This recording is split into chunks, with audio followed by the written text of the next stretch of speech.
with a prayer, a simple prayer, where everybody here could properly, spiritually be in tune. Be in tune with that and with the Ashe, Black Power, Abanagani, Allah Kunim. Praise the Lord. Hold ammunition. I'm going to start off with the Abraham prayer, a prayer that goes with all of the prayers of all the divine words of the Almighty God. Surely return ourselves, you know, right to Him. Oh God, who originated the heavens and the earth, who acknowledge the powers to us. Surely our prayers and our sacrifice, our life and death, is all for God, the Lord of the world. No associate has Him. This we all command, and we all submit. Oh God, bless the success of Muhammad and the success of Abraham. And bless the true followers of Muhammad and the true followers of Abraham. Surely by being qualified. Amen.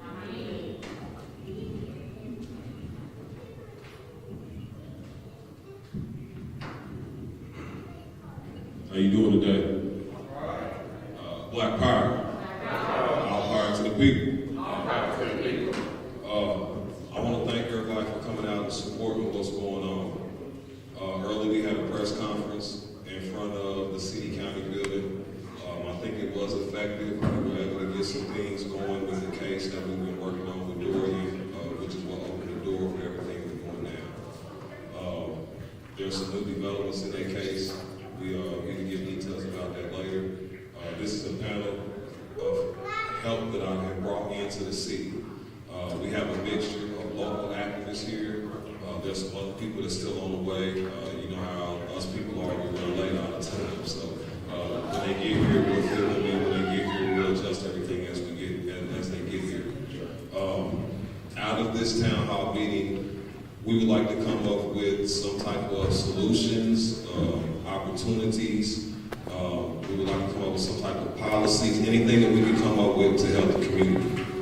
I know there's some people here, there's going to be other people coming. If you guys want to live stream on your phone on Facebook, that would help a lot. We would like to interact with the community and be able to get to a point later on where we can take questions from the community, the live feeds, whatever the case may be, so that way we have a full interaction with everybody, even the ones that couldn't be here. We do have Black Indie Live, which will be here. They're on the way. He's running a little late.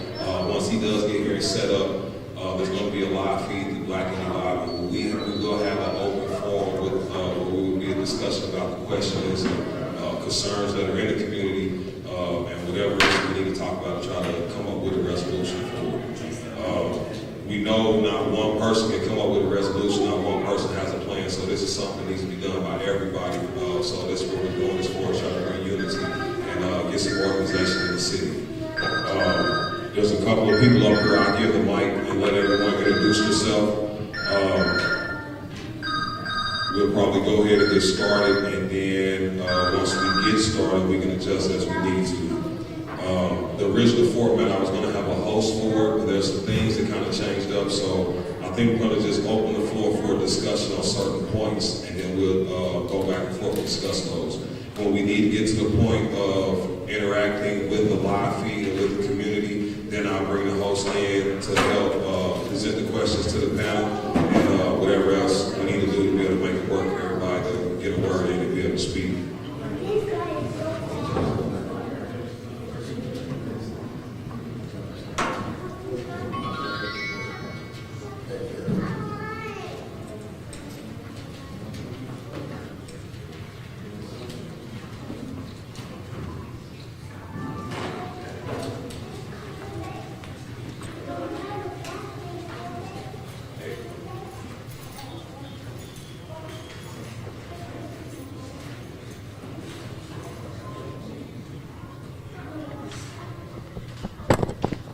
Hello everybody, welcome. We're here in Indianapolis, Indiana.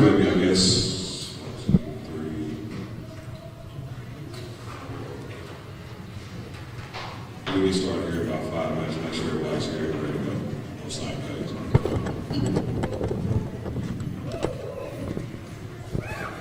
Hello, everybody. Welcome. We're here live in Indianapolis, Indiana. Gonna take you outside real quick.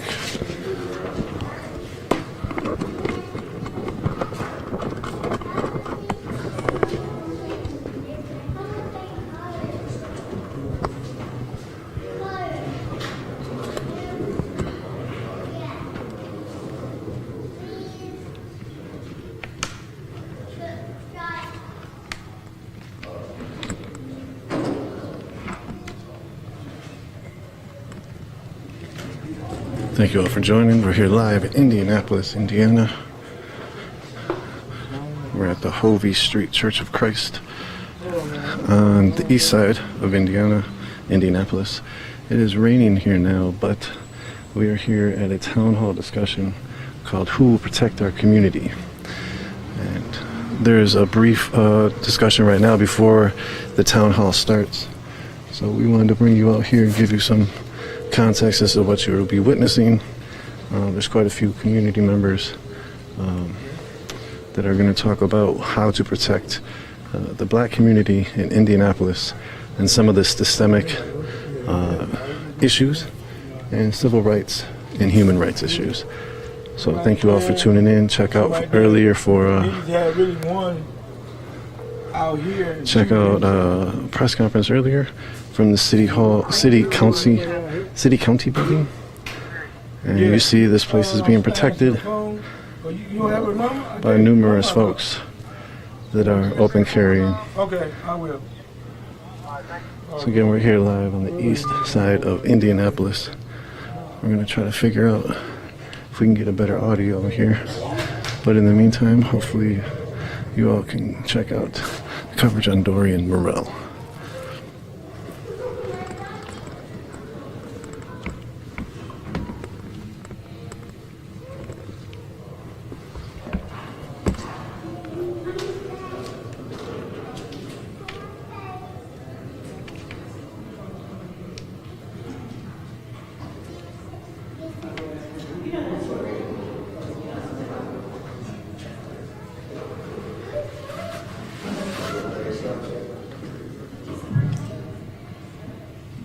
So we'll do the introductions out. Again, by saying welcome. Always important to stand welcome. Can we get everybody shut the phones off, please? We get ready to start. Glad to have you here. Here at the Holy Street Church. I will thank you for you and your journey and your fight and join me. So thank you for I don't know how you can serve as a pastor here. We have a couple of things going on. As you can see, we're taking young girls campus so they can learn how to fit themselves as they get ready. So see them get ready for the bus. But so I just want to introduce how we're looking forward to being in this discussion. Having this discussion is sitting down here, and then we'll go to the next two panels that individuals deserve. We'll be turning over to the seat to that work.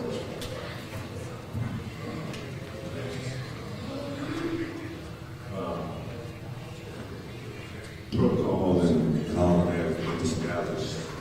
I'm not going there. I'm just going to take you around. But first I want to give praise to the Creator, whom I recognize as Yahweh, and give praise to my Savior, whom I know is Yeshua HaMashiach. And then I want to thank the organizers for inviting me to be part of this, what I consider a very important event. Whenever we can get together and discuss what's going on with us and try to figure out solutions instead of just repeating problems. That's something I always want to be part of. My name is Dave Rosella. I am pastor of the Way of Yeshua Fellowship and Ministries. And I have a whole bunch of hats. I'm going to husband, I'm a father, I'm a grandfather, I'm a great-grandfather. In this community, I retired from the U.S. Navy in 1994 to take a position as the Minister for Community Outreach at Light of the World Christian Church. And I stayed there under the leadership of Dr. T. Bear Benjamin Jr. Until 1998, when I joined the staff of what was then called Second Baptist Church under Pastor David Green. They had made a transition to become Purpose of Life Church, but during my time there, I was ordained, and I went to seminary at Christian Theological Seminary, earned a Master's of Arts in Christian Education. In my work history, after leaving Light of the World, I took several positions. I was the Executive Director of Offender Aid and Restoration of Marion County.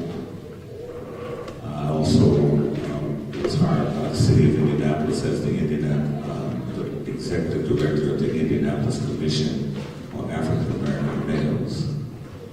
I've worked as a case manager in Court 14, the drug court, under Judge David Shaheed. And I am Vice President of the Board for the Indiana Healthy Marriage and Family Coalition. And I've been newly appointed to the Indiana State Commission on the Social Status of Black Males. I'm going to stop right there as far as introduction is concerned. But I've been in this community since 1992. I got here right at the time of the Michael Taylor killing. The young man was handcuffed in the back of a police car, and the police said he committed suicide. And that kind of put me out there on Front Street with the church as the Minister for Community Outreach, and I've been involved in this community ever since. I'm not from here. I'm from St. Louis, Missouri, and raised in East St. Louis, Illinois. And spent 20 years in the Navy, and I've been on 6 out of 7 continents. And one thing I know for sure is that there's just one race. It's the human race. We're just part of it. But if we don't get ourselves together, we may be eliminated from it.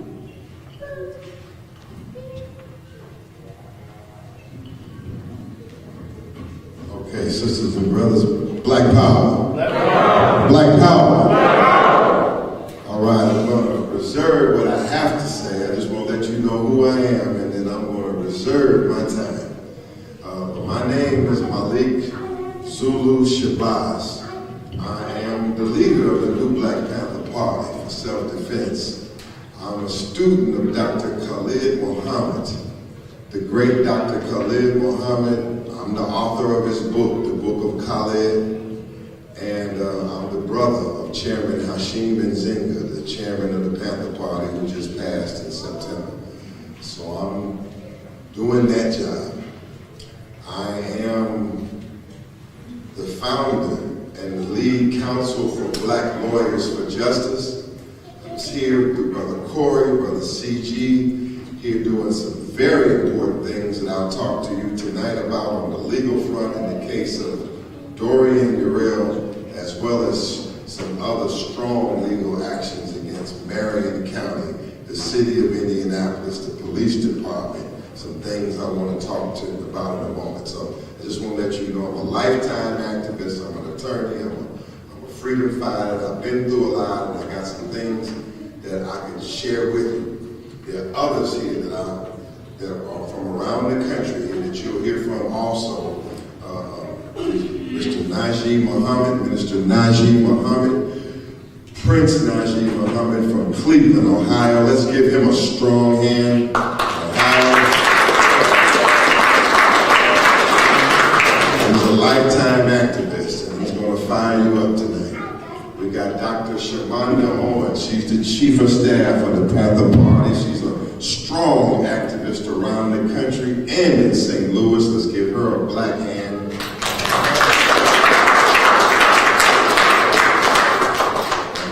We have Sister Lakeisha here from Oklahoma. Let's give her a strong black hand.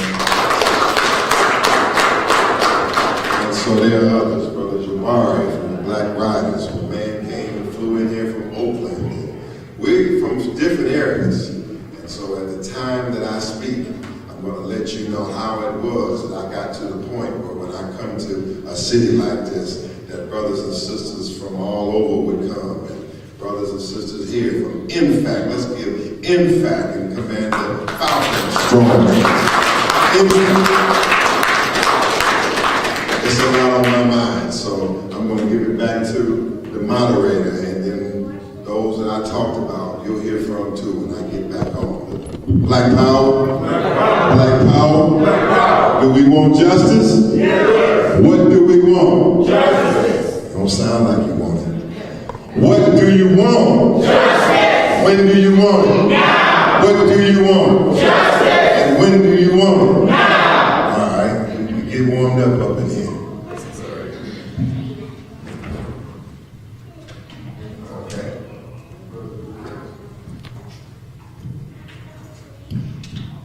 You just want me to keep rolling? All right, let's get into it. I'll just work it. Let's give Pastor Turner a round of applause. Pastor Turner, a strong round of applause. 1 second.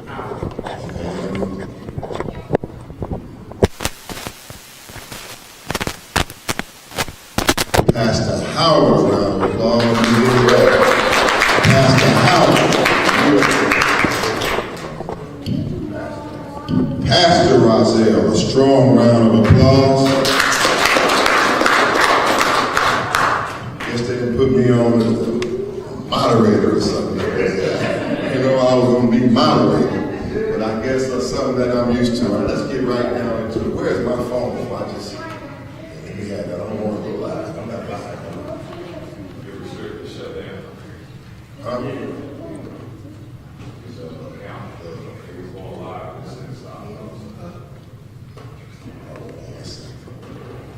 It's going live. We live. All right. We live. All right. Black power. Black power. Okay, let's get right into it then. This is an important weekend in Indianapolis, Indiana, and that's why I'm here. That's why I've been invited here, and that's why I've been helping Brother Corey to make this weekend happen because it's critical in this state. Before I go further, I want to give Brother Corey, what we know him as CG, Brother Corey, a strong round of applause. Strong, real strong. This young man is a dynamic organizer. He is a dedicated organizer. And to pull off what we're doing this weekend, we had a news conference at the courthouse. I'll tell you about that in a moment. We have this meeting and we have a Second Amendment demonstration tomorrow. Right. To pull off getting me here and others here and to raise the consciousness of what's going on here in Indiana, around the country, Brother Corey has been on point, and he is a great help to us. So I want to thank him. And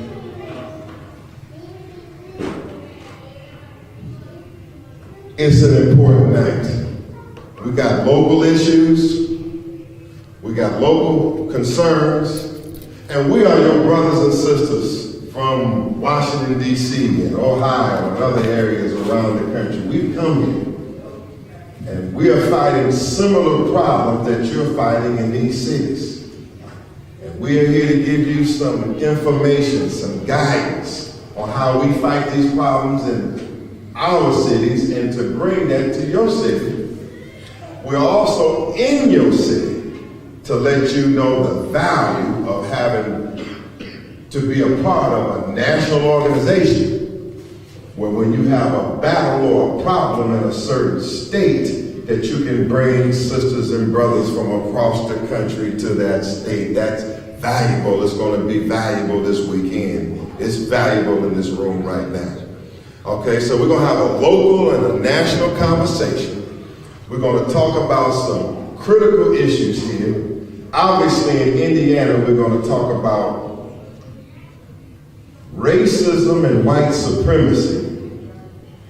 And they say I can't leave here once I talk about racism, or once we put racism on the table, white supremacy on the table, police brutality on the table, injustice against blacks on the table. And then also, this is a family talk, we have to talk about black genocide, self-destruction, and how we get at those problems also in these areas. Is that right? Yes, sir. Black power? Black power.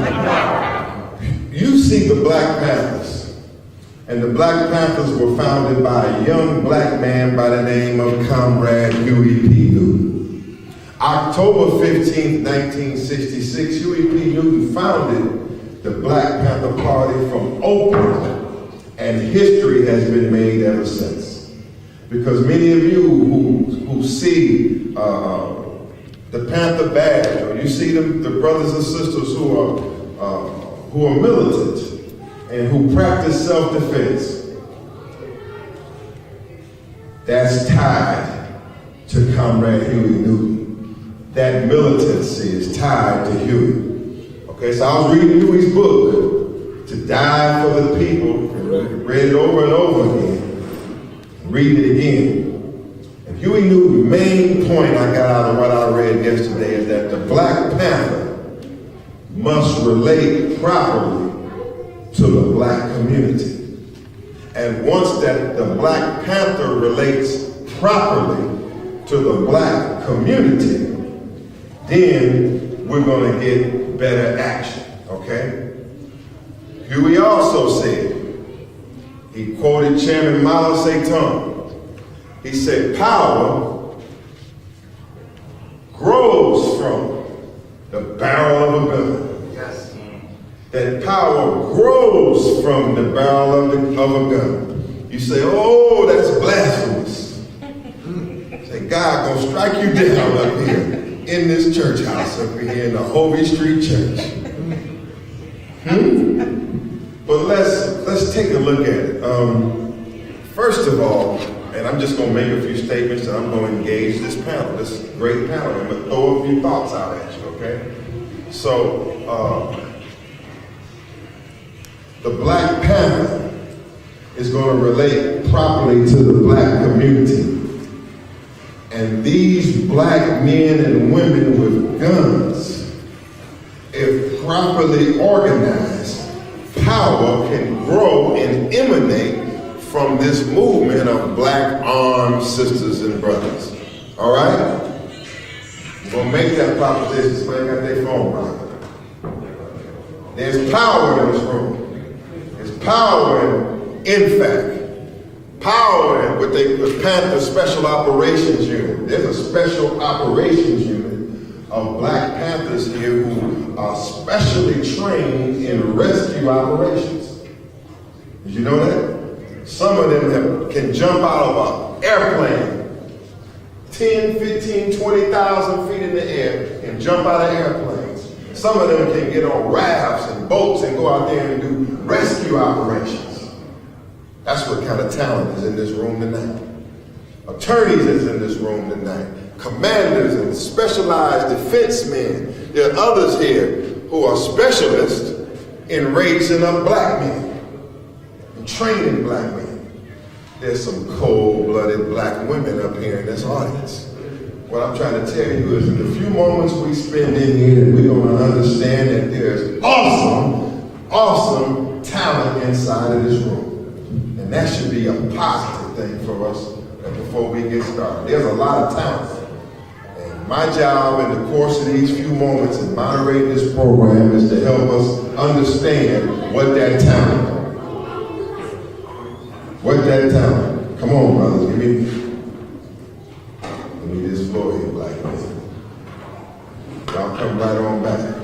Black power? Black power. All right, so we're just gonna, let me drop, so that's the point. There's a lot of power here. The movements here that you see and you like and are impressed with have a duty to relate to the black community and other blacks that are not necessarily Black Panthers. So that we don't just become what somebody y'all like to look at, but you ain't got no relationship with.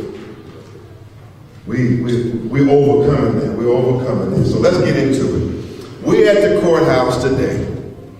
And what is at the courthouse? The courthouse is the case of Tyler Newby. Tyler Newby is a white man, alleged white supremacist that shot and killed Dorian Murrell. Now, I know that may have been some speculation at other points about who killed Dorian Murrell, but I reviewed the evidence, I reviewed the case, and I'm here to tell you that I'm unambiguous that Tyler Newby, the one that's going on trial on August the 3rd, is responsible for the shooting death of Dorian Murrell. I'm gonna be clear on that. We ain't trying to let him off and say that there was somebody around the corner. Let him go and say, well, it could have been somebody else. Now, maybe the police work was shoddy. Maybe some things weren't right. But we shouldn't be saying anything that will let old no good Tyler Newby off. We want Tyler Newby to get the max. Okay, so we were there today making a complaint to the prosecutor and warning the prosecutor ahead of this trial that we don't want no funny business going down with the trial. We don't want a mistrial, a botched trial, a weakly tried trial, so that you all will be disappointed again in the so-called justice system of Indianapolis. Because you have a right to be disappointed in your justice system. And we're not trying to have deja vu again. That's why we're here. We're here to put the pressure on. We're here to put the focus on Tyler Newby and Dorian Murrell.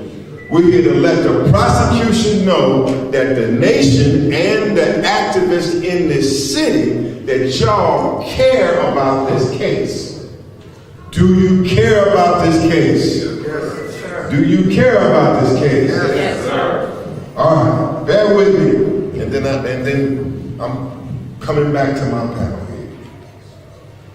The state of Indiana, according to my research, the state of Indiana is an historically racist state, and the state of Indiana is a state that has been harsh and hard and mean and cruel towards black people since 1851 when the old no-good state was created. Am I right? Black power? Good research. But maybe I'm wrong. Maybe that's just my opinion. Ladies and gentlemen of the jury, you already have lived here and reviewed the evidence.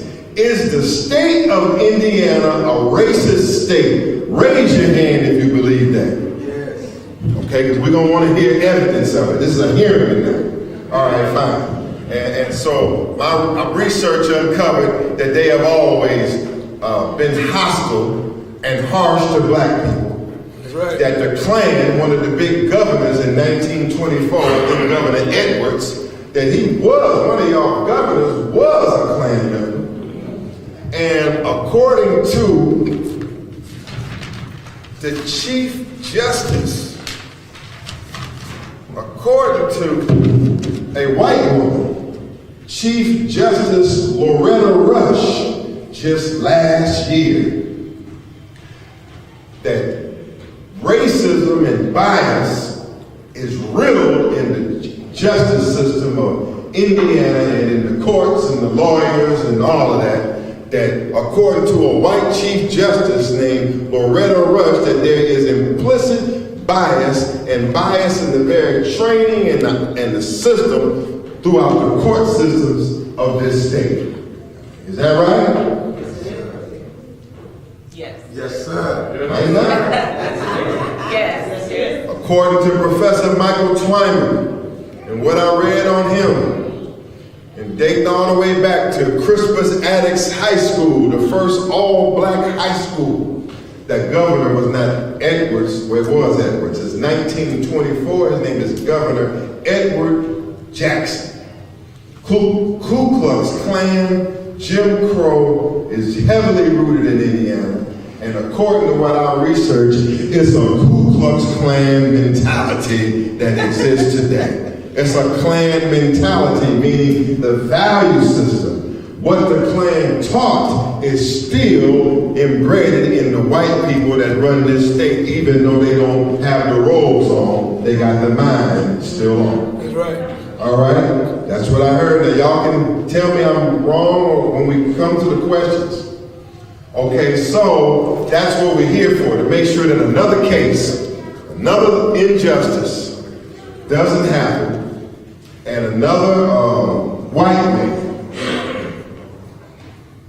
that has murdered a black man, that he just doesn't walk free. How does he get bail? How does a man on trial for murder, charged with murder, how does he get bail in this state? How does he get bail in this state when bail is denied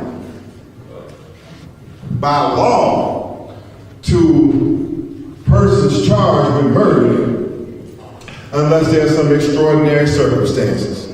Normally, meaning most all the time, unless it's something extraordinary. And there are some extraordinary reasons, and I ain't heard not one in this case, that bail should be denied. But they granted bail in this case. They gave Tyler Newby right off the gate bail and set it at $250,000 and then allowed just 10% of that to be put down for him to walk out of that jailhouse. $25,000 for Tyler Newby. And there was not a sufficient outrage in this city. Not a sufficient outrage in this state. The prosecutors have not explained at all to the family of Dorian Uriel as to why they didn't even argue against the defense motion to have Tyler Newby released on bond. They didn't even put up an argument. They didn't even fight with a motion. And they haven't had the dignity and the respect to contact the family to explain to them why. And I'm here to tell you, I practice law in the courtrooms all over America, and I've seen plenty of injustices carried out and some justice carried out. And I can telling you it don't look good. It don't look good. And so we got to put the pressure, is what I'm saying. We went to put the pressure, and we're going to keep the pressure on the prosecutor as this trial is around the corner. But I got to tell you this, as this trial comes up, and we got to have an all-out effort to pack the courthouse for the trial. We got to have an all-out effort for court watch. You say, oh no, I don't feel like going down to the damn courthouse. Oh no, I got something to do. Boom. You get that jury summons in the mail sometimes. You say, I got that jury summons.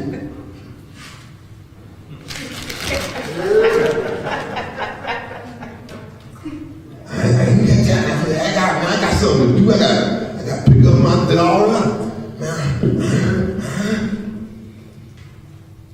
Sisters and brothers, we got to make a change. Indeed. Like, for real. Indeed. Like, you cannot afford not to know what's going on at the courthouse. We cannot afford to pass the buck to somebody else who will go down there and sit in that trial and let that prosecutor know and let that judge know and let that jury know that somebody cares about Dorian. Because if they're sitting in that case in that trial and that prosecutor don't see nobody sitting behind him, and if there's the juries out there getting ready to judge one of their white brethren, and they see, well, the community ain't out there, and they say, well, if the community ain't out there in that audience, then that community ain't out there in the streets. And so, you know, as long as the streets is safe, buddy. And look, we got straight up, it's right down to it. Trial of Tyler Newby is coming up. Injustices have been done thus far. We don't know if justice will be done. And we need all our pressure on that trial. We need to, there's going to be some phone numbers given out, some information given out, and we got to volunteer to take time to go sit in at the trial. Black power. Black power. Black power. Black power. I can't tell you as an attorney how much it means to have us in the courthouse. It means a lot.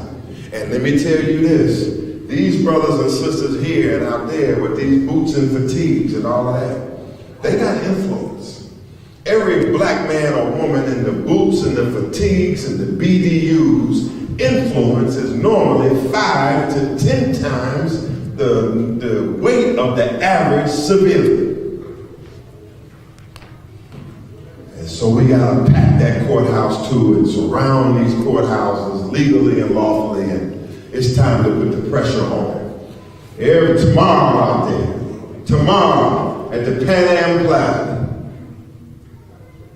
we're going out there, we're in the house of God, we're going out there with our God and our gun.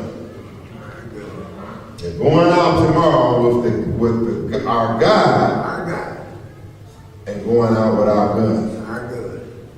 Why the gun? Why, Brother Corey? Why? Why are you coming with all of this radical stuff? Why the guns? Power grows out of the barrel of a gun. Because they don't want the black man with the gun. That's right. They don't want the black man with the gun. That's right. I was in Tulsa, Oklahoma about 50 days ago. Sometime around 46 days ago. And I was with about 300 or 400 black men and women that were all armed, locked and loaded. You've seen the brothers and sisters here from INFAC. You've seen them in Louisville, Kentucky, and Louisiana, and Georgia, and other cities. You've seen them with dozens and dozens and hundreds of armed men. It means something. It means what we make it mean. When you saw it, you were inspired. Is that right? Yes, sir. When you saw it, you were shocked. Is that right? When you saw it, you wanted to know who were they. Is that right? When you saw these brothers and sisters on the internet carrying weapons and carrying guns, but they had a political purpose. They had discipline and they were fighting for a cause that represented some power that could grow. And that's our job, Brother Commander Falcon. That's our job, Brother Commander Stanley, if he's here. Brother Davey Blackman Gaines. Give Brother Knowledge a round of applause.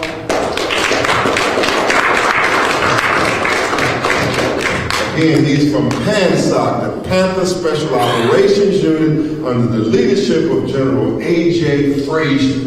He's a cold-blooded black man that gets up and he not only is an expert in weapons and all of that, but he'll be out on rafts and waterfalls, and I've seen him jump out of airplanes 30,000 feet in the air. Now, I'm a bold black man, but I ain't hopping on no damn airplane.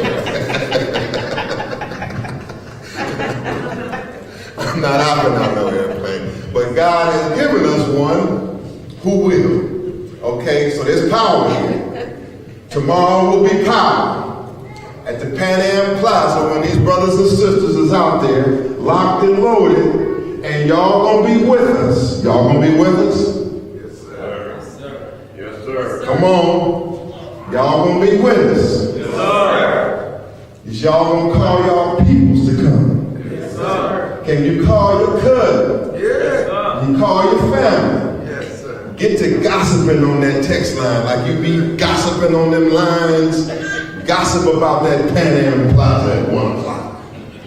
Because when we get out there tomorrow, and that statement is made to this city tomorrow, it's going to give us more power. That's right. We're going to find more black men and women that want to stand up strong tomorrow. It's guaranteed. We're going to get more power. That's right. We called for this news conference and this meeting today, and the prosecutors was calling this morning saying, we added some extra charges. Just this morning, they tacked on some little punctified charges. Involuntary manslaughter, or whatever they're trying to do. Power concedes nothing without a demand. That's right. A demand ain't nothing unless it's got some power to back it.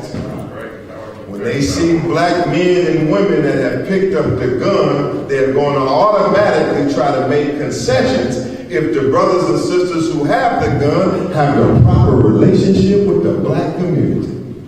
If you're with us, if you love us, and you're down with us and you come with us, and the power structure understands that the brothers and sisters who are on self-defense, Captain Stanley, that the brothers and sisters who are about the self-defense have support from the pastors, support from the average brother and sister in the community. It's all over.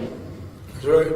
It's all over. So I open up on these points. So we have this conversation about what's happening here. Bring you some others who will share with you how they attack these problems of white racism, white supremacy, black on black violence in the community. And just let you know that we have come here to help you get out of this condition, to help and to offer our advice and legal services, political services, military services. I announced, as I conclude, I announced today that we would and that we will, on behalf of my legal organization, Black Lawyers for Justice, that we are formally opening an official human and civil rights investigation into Indianapolis and the state of Indiana for the systematic violation of the constitutional rights of black people. Okay? And we are launching a formal independent investigation into bias in the court system, bias by the police department, bias by these city officials, and how they are carrying it out on a systematic basis. And our investigation will use all of the legal tools that we have, all of the litigation tools that we have, so we can find the dirt on these no good people. You know, I want to say something else, but I'm in the house of God. We are going to get the documents for you. We're going to get the police complaints and what happened to the police complaint that you filed. We're going to find out what happened in all of the lawsuits that were filed and show you how hard the city fought against the legitimate rights of the citizens when they filed lawsuits against the citizens, against the police department. What happened in the police department? What are the hiring and what are the things you don't know from internal affairs? When they stopping black people, when they stopping people for traffic stops, are they stopping white people at the same ratio they stopping black people? Gotta have facts. Investigation pulls facts and the number of traffic stops and determines the race of the person stops. Then makes a comparison between black and white and lays out the numbers that we already know are there, but the city is not gonna do it, the judge is not gonna do it. But Brother Corey got some lawyers in here, and we're going to do it. sentencing. There's a black man sentenced for no prize of first-degree assault. Well, how does that compare to the white man or the white boy who was sentenced for first-degree assault with no prize? What did the whites get versus what the blacks got for the same sentence with the same similar set of facts and background of the defendant at the time of sentencing? We want to know. We want to know when charges was brought and when they was dropped and how often they was dropped for the whites and how often they was dropped for the blacks. This is going to take some months. This is going to take some months. And I'm going to devote my time to doing it. And I'm going to devote my time to doing it because of some strong black men like Brother Ajabu, who was friends with my mentor. That's what I'm doing.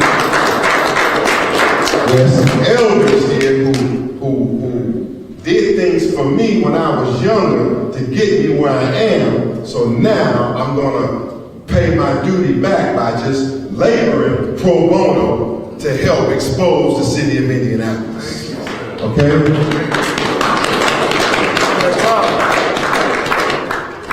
All right, so there's a lot of hope. We got lawyers, we got military men, we got organizers, we got some black men here that ain't committing crimes, they ain't robbing people, they ain't sticking up people, and that's hope. These black men is not preying on society, but they're standing up for the liberation of our people. Let's welcome them all. Let's welcome them, and let's get on with this. Black power? Black power. Okay, so I guess I'm supposed to moderate. So let me get out here. Now you heard what I said, Pastor Rosette. What do you think about what I said? Well, you said a lot, brother, and I agree with what you said in terms of what we need to think about when it comes to the racism, white supremacy that we face, not only in this city, but in this state, and in this country, in this world. I mentioned before that I have been in the United States Navy for 20 years and was blessed to travel around the world and see for myself the racism that is in the world. Been in Europe and had little European, little Italian children running up behind me and some of our brothers, lifting our coattails up to see if we had tails, because that's what they tell little white kids in Europe, is that we're monkeys, we're animals. And so they wanted to see what our tails look like. And, it is important that as a local community, there should have been way more people down there at the city county building this afternoon. Because what that says to the white community here is that we care more about Black Expo than we care about our black children being shot down. That's the signal that it says to the white people here. So, and really, this room should be even more full right now.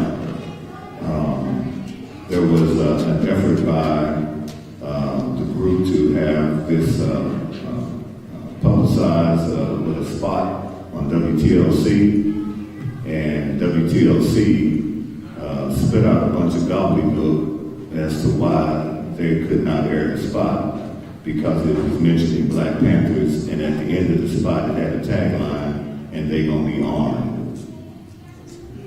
That's what they objected to, they gonna be armed. We got white people armed every day. They're not objecting to that. That's right. So why should they be objecting to the fact that there are black people standing up with arms? Look, some of you have seen me on television with my gun on my hip. On my gun, I got my gun right now.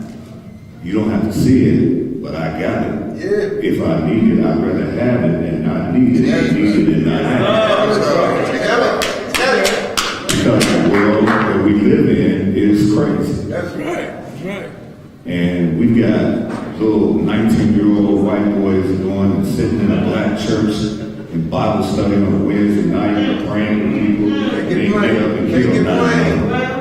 And then the police come and take them to McDonald's on the way to jail. We got a 19-year-old in Kenosha, Wisconsin, who's shooting people with an AK-47. And then walk right past the police with his AK-47 slung, his AR-15 rather slung across his shoulder, and then makes a move to adjust it. And he didn't get shot. And the police is right there. Make it plain. And see, that's what's called racism. Yes, sir. Racism is a European invention. God invented race. God invented the human race. Europeans invented the separation of the human race. That's right. And then said because their skin was white, they should be supreme. And they've been practicing that for the last 800-900 years. You know, I am a historian and a teacher. So I want to tell y'all a little bit about the history of how we got to where we are. How many of y'all know about Marco Polo? I mean, if you don't even know about it in school, you probably played the game. Marco Polo was an Italian, very ambitious Italian, who met up with some Afghans. Y'all know where Afghanistan is. We just now tucking our tails to getting out of Afghanistan right now. Because the Afghans have never been able to be conquered by anybody on this planet.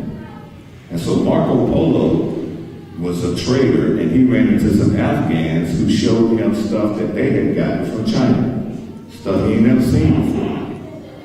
Silk and purple and stuff that he thought, I can sell this stuff to the people who got money in Europe. So he took some back and they ate it up. So he took himself a trip to China to get that stuff and bring it back to Europe. And so Europe went crazy, and they had to get back and forth trying to figure out a safe way to get back and forth from Europe to China to bring that stuff back so they could sell it. It's always about money with white people. Right. It's always about money and power with white people. And so they weren't sending people over to China on goodwill missions. They were sending people over to China to bring stuff back that they could sell. One of the things that they found in China that they brought back was the black powder that the Chinese used to make fireworks. And don't be stupid. The Chinese knew how to make weapons out of it. They weaponized that black powder before the Europeans did. But the Europeans brought it back and they weaponized it so that they could kill people with it. The Chinese were using it to blow up rocks so they could build the Great Wall of China and to make fireworks in their celebrations. But the European mindset was to use it to kill and to kill for gain. That's right. And so they then tried to figure out how can they find a faster way to get from Europe, a safer way, because going through Afghanistan and Pakistan and India, they were getting killed and robbed. Trying to go over the top through the desert and the mountains, they weren't able to make it. So they say, well, let's get on some ships and try to go find it on the ships, because the Europeans were master shipbuilders. So y'all heard it from Christopher Columbus, where the rest of the people thought the world was flat. He said, I'm gonna take a chance and I'm gonna sail straight west, and that's gonna get me over to China. He bumped into the Western Hemisphere. He didn't know where the hell he was going. He bumped into the Western Hemisphere and thought he was in India. That's why they call it the West Indies.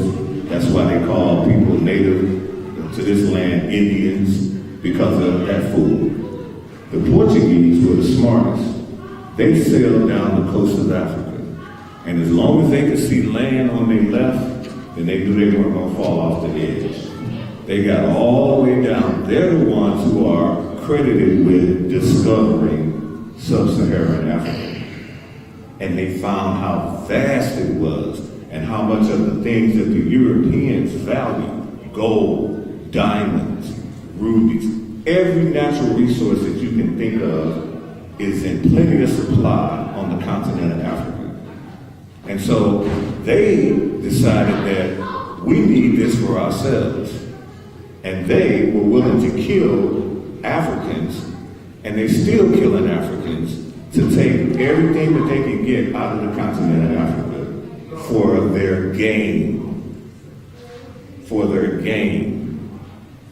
And so racism began in Europe when they were all Christians and tried to justify how they could treat other human beings without the love of Christ by saying, well, they're not really human, they're subhuman. See, their skin is black, they like monkeys, so we can treat them less than human beings, even though we're Christians and we're following Christ, because they're not the same race as we are. And they've been doing that over and over and over again ever since then. The head of the Catholic Church, the Pope wrote what's called a papal bull. That's an order given by the Pope that all Catholics have to follow. He wrote a papal bull ordering the King of Portugal and Spain to go to Africa and to subdue all of the Muslims and subdue all of the blacks and put them into slavery, into perpetuity. That's a big word that means forever. And that's what they've been doing. So what we're experiencing here today is just an outgrowth of how history has brought us to this point. Indeed. If you don't know your history, you're doomed to repeat it. Right, that's right. Now, they're not teaching this in our schools. See, we send our children to these public schools to be held captive for 8 hours a day. And all they're doing is being indoctrinated to keep their place as slaves. It's up to us, y'all, to find out what the truth is and then teach the truth to our children. Right. Because if we don't, it ain't nobody's fault but ours. Right. So, what I didn't mention at the beginning was that I'm here representing an organization called the Veterans Association of African Descendants. Veterans Association of African Descendants. We all were either drafted or signed up to serve in the military. I was drafted because I wouldn't have gone to Vietnam otherwise. I didn't know how to speak Canadian nor Mexican, so I wasn't going to run away. And so I served my country for 20 years. But I did not want to put a pack on my back and a gun in my hand and go halfway around the world and kill somebody who's got the same enemy that I got. Indeed. That's right. They're killing me here, they're killing them there, now they want to send me over there to kill them? No. That's right. But I was blessed, I ended up pursuing my professional goals, and I became a journalist in the Navy and was able to avoid going in-country fighting in Vietnam.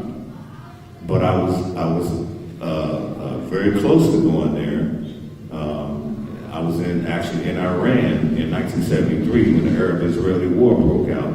And instead of sending us on to Vietnam, they sent us back home because they said it was an oil shortage. So I didn't have to go.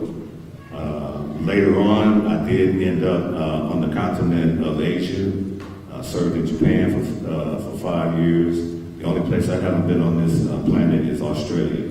I've been on the South Pole. And I can tell you, everywhere you go, black men are hated. That's true. Everywhere you go, black men are hated and black men are feared.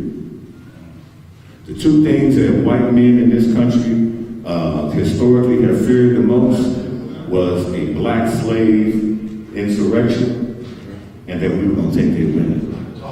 No, here's what they said: we were going to rape their women, because that signifies that it was not by consent, but we know better. We know better. Just like white men have been pursuing black women, white women have been pursuing black men. That was great. So that's what they fear is black insurrection and raping their white women. Well, when they see Black Panthers, when they see the NFCU? Yeah, you know what I'm saying. When they see that, they get afraid. They don't want to see black men armed. They don't want to see black women armed. So they'll send everything they got against you. And when they do, you better be prepared. And listen, it's coming. Those 75 million black people who voted for Trump, they didn't just go away, go home and eat their ice cream after he lost the election. Those people are mad. Those people got guns. Those people got ammunition. Those people have been training their youth, and they mad. And I'm not trying to be a purveyor of gloom and doom, but I do have a prophetic gift. You don't even have to see what's coming in this country. I'm talking about all out race war. And so I ask this to young people. Indianapolis is experiencing the kind of murder and homicide now that I grew up with in the 50s and the 60s in St. Louis and East St. Louis. If it's an all-out race war, who is the target of white people? Black people. Does it matter what shade of black you are? Does it matter what school you went to? Does it matter what your last name is? It don't matter. As long as your skin is not white, then you are their target. So here's my question, especially to our young people who are out here shooting each other. Make it plain. If the race war broke out tomorrow, and all white people are going to be shooting all black people, what damn sense does it make for black people to be shooting black people? Because they're not going to say to you, oh, you a gangbanger, we don't mind you shooting black people, so we're going to give you a pass. They're not going to say to you, Pastor Howard, or to me, oh, you're a black pastor, so you on our side, we're going to give you a pass. As long as you're black, their target is to kill as many black people as they can. And so we need to understand that, and we need to be prepared to fight, to defend ourselves. I'm not preaching that we should take up arms and go kill as many black people as white people as we can. I'm saying let's be trained and let's be armed to protect ourselves and to take the fight to them if it becomes necessary. Now I said trained and armed in that order. I don't want to be around nobody who's got a gun and ain't been trained. I don't care what color their skin is. And if the fight breaks out, I'd rather have some Black Panthers that I'm standing beside fighting than some wimpy-ass city, county council people and, folk running around talking about, can't we all get along? Yeah, we can get along. If you don't mess with me, I ain't gonna mess with you. That's what I call getting along. Don't try to stop me from being the best that I can be. That's what I call we getting along. Don't be feeding my children dope. Don't be feeding my children food that has no nutrition. That's not what I call getting along. So, listen, brother, I can't say that I'm, at the same level you are as the head of the Black Panthers, the new Black Panther Party. I'm just a black man who is pissed the hell off. Black what? Living in this America. And God has given me a message, and I'm going to preach it until I die. And right now, we need to train our young people, our old people, and we need to be prepared. prepare, because we ain't gonna get no breaks. I'm gonna say this last thing to emphasize my point, and then give the mic back to our moderator. How many of you all know of the country Rwanda? Yeah, Rwanda in Africa, it's in East Africa. In the 1990s, when the Europeans decided that they could not keep control of that colony anymore, they pulled out. There were two ethnic groups. One were the Hutus, the other were the Tutsis. The Tutsis were favored by the Europeans. They were given the good government jobs and they were treated better than the Hutus. The Hutus, they were niggas in the minds of the Europeans. So when the Europeans pulled out, the Hutus went crazy killing Tutsis. And when I say crazy, I mean that they didn't have no army. They had a few guns, but they were killing people with machetes and spears. They killed 800,000 people in 100 days. Wow. 800,000 Tutsis were killed in 100 days. The reason why? Because they were not prepared for what was coming. I say that to say this. If all out race war breaks out right now, we could end up being like them Tutsis because we're not prepared. We're not prepared for what's coming. So if you don't take anything from what we're saying tonight, get prepared. Prepare your family. That means training. And then that means legally acquiring arms and being ready to defend yourself. And as Elder Ajabu always says, the time to get ready for the fight is before the fight begins, not after the fight has started. Thank you, sir. Are you live now? I think it says you were live. I think your live feed says you were live. Mine. Says you were live. I don't know if it says you are live. It keeps kicking me on and off, so I've been using the unicorn Riot feed to get everybody to go down to the stage. Huh? The unicorn Riot feed I've been using to get everybody down. The phone keeps kicking me in and out of the signal for some reason. All right, so how do we get to that? I'll get back online with Unicorn Riot. It's a website called Unicorn Riot. I tagged you in. On Facebook? That's on Facebook? Yes, sir. Or you tag my page? Yup, I tagged your doctor page. Unicorn Riot. All right, I see you. Oh, there you are. Good shot, too. Awesome. All right, you live. Let me share this. Let me get back on mine.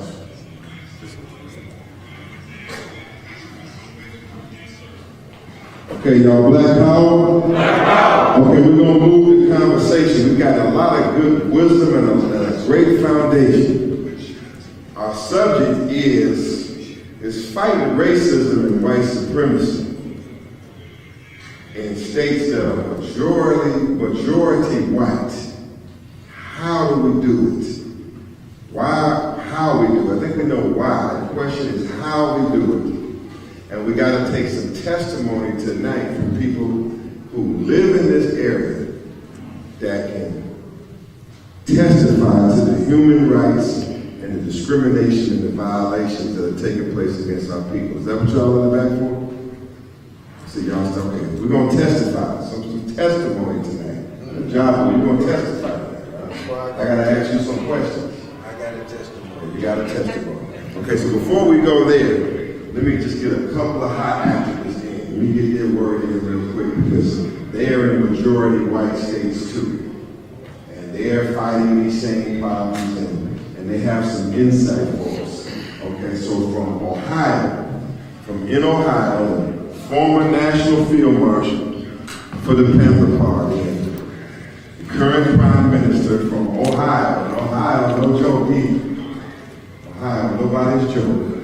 But let us hear an opening statement from Minister Najee Muhammad. Let's give him a round of applause.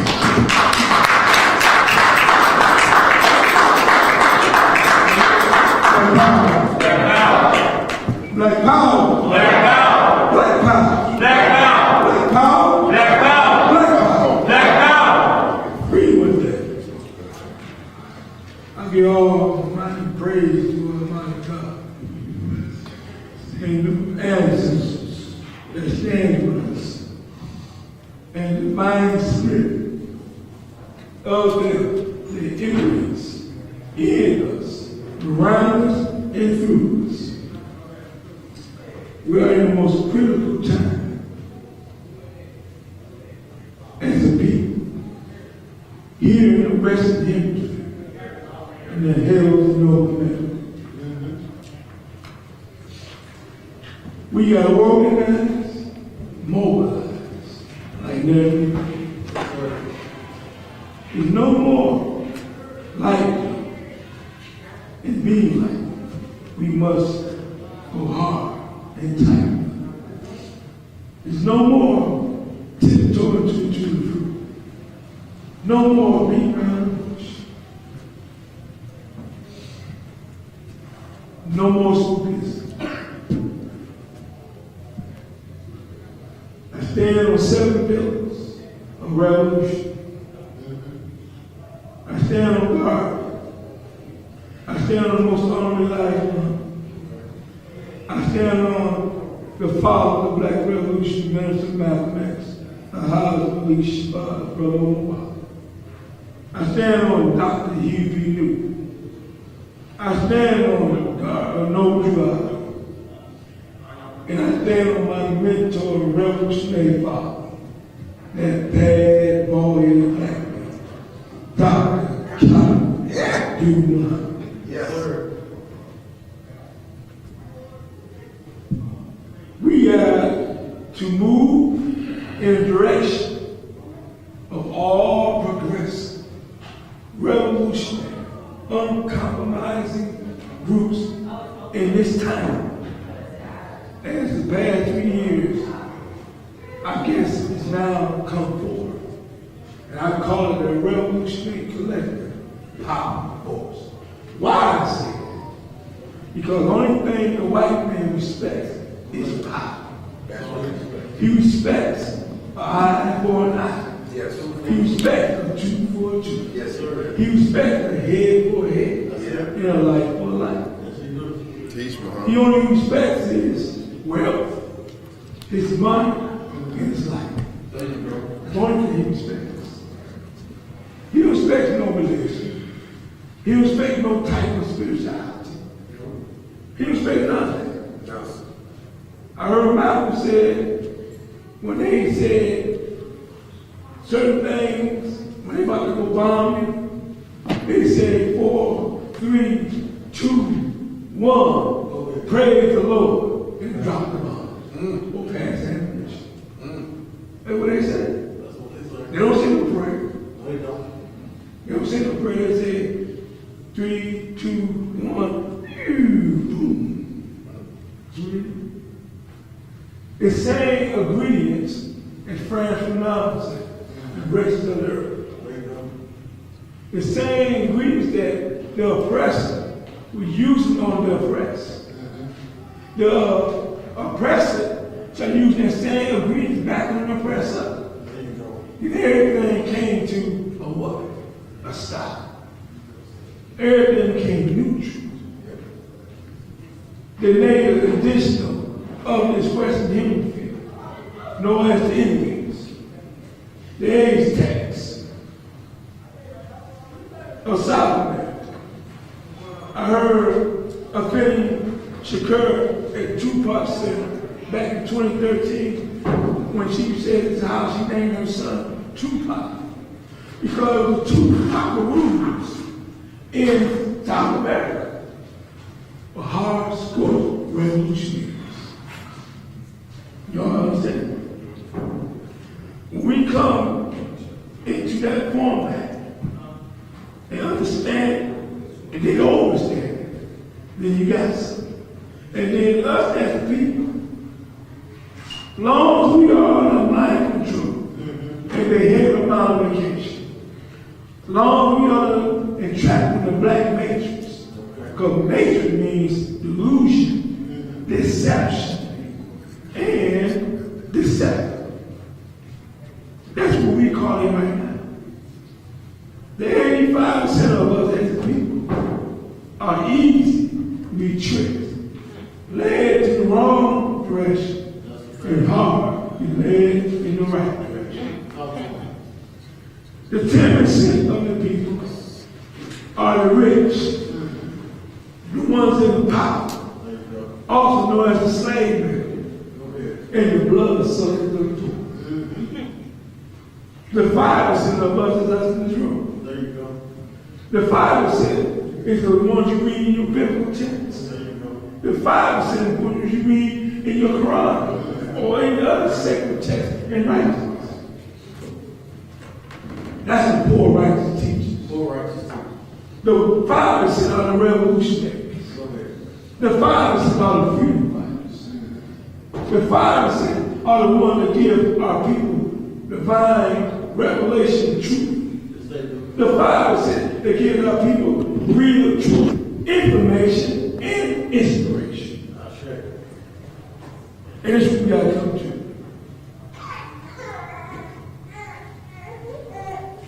He is a rebel without a pause.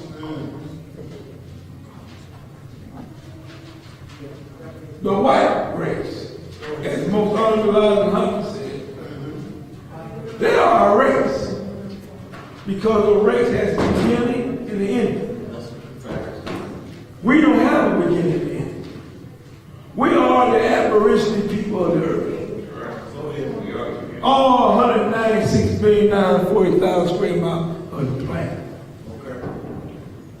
The original indigenous natives, no Indians, been here in the Western Hemisphere 16,000 years. Wasn't a white person on the planet. They only been here 6,600 years. They're only a 6-year-old child trying to hold on to power that was up 1914. The pastors and reverends need to go into Revelations because it talks about the 4 horses. The red horse, it gave them great sword. That's why you don't hear them messing with China, Russia. You don't hear them messing with Cuba. Because the red horse represents the Communist Party, the Red Army. The black horse has scales, justice. Then you have that white horse. That's what they Esau or the mountain. But it said, behold, of the pale horse. The pale horse is this pale race. There you go. Death sits on the right. Hell follows. So far. Huh? Go ahead. This is what we got to understand. Yes, sir. He goes into captivity. He goes with the sword. He dies by the sword. That's the pale horse. But the pale horse is real easy when it comes up against the red horse. See, when the red horse rose up, peace was taken from the earth. All right. That red horse showed serious. Iran is part of the red horse. North Korea is part of the red horse. You see how timid they are around in North Korea? Because when you have something to hit back with, when you don't get intercept 5 and 2 or 3 of them make it through, they ain't going for that. Because they ain't going to tell the populace, the population, the real threat. They boost and boast all that, but it's not. America used to be an eagle as herself, strong in mind. But now she becomes a vulture. She becomes a bloodsucker in a parade. She can't deal with all that no more. How's she gonna carry something out inside her border with something, a black cancer rising up inside her belly, inside of the beast? That's what us as people got to understand. But revolution means complete constructive change. Revolution means the change of us, change of yourself, change of your heart, change of your soul, change of your mind, and your black mind. Malcolm said revolution will destroy and burn everything in its path. Also, Malcolm said revolution, like the day of Noah, will flood all opposition. The day of Lot will burn everything in brimstone and burn everything in its path. That's what the white man is afraid of, fears and afraid of. I'll leave you all with that. Black power. Black power. Black power. Black power. Give Mr. Muhammad a strong hand.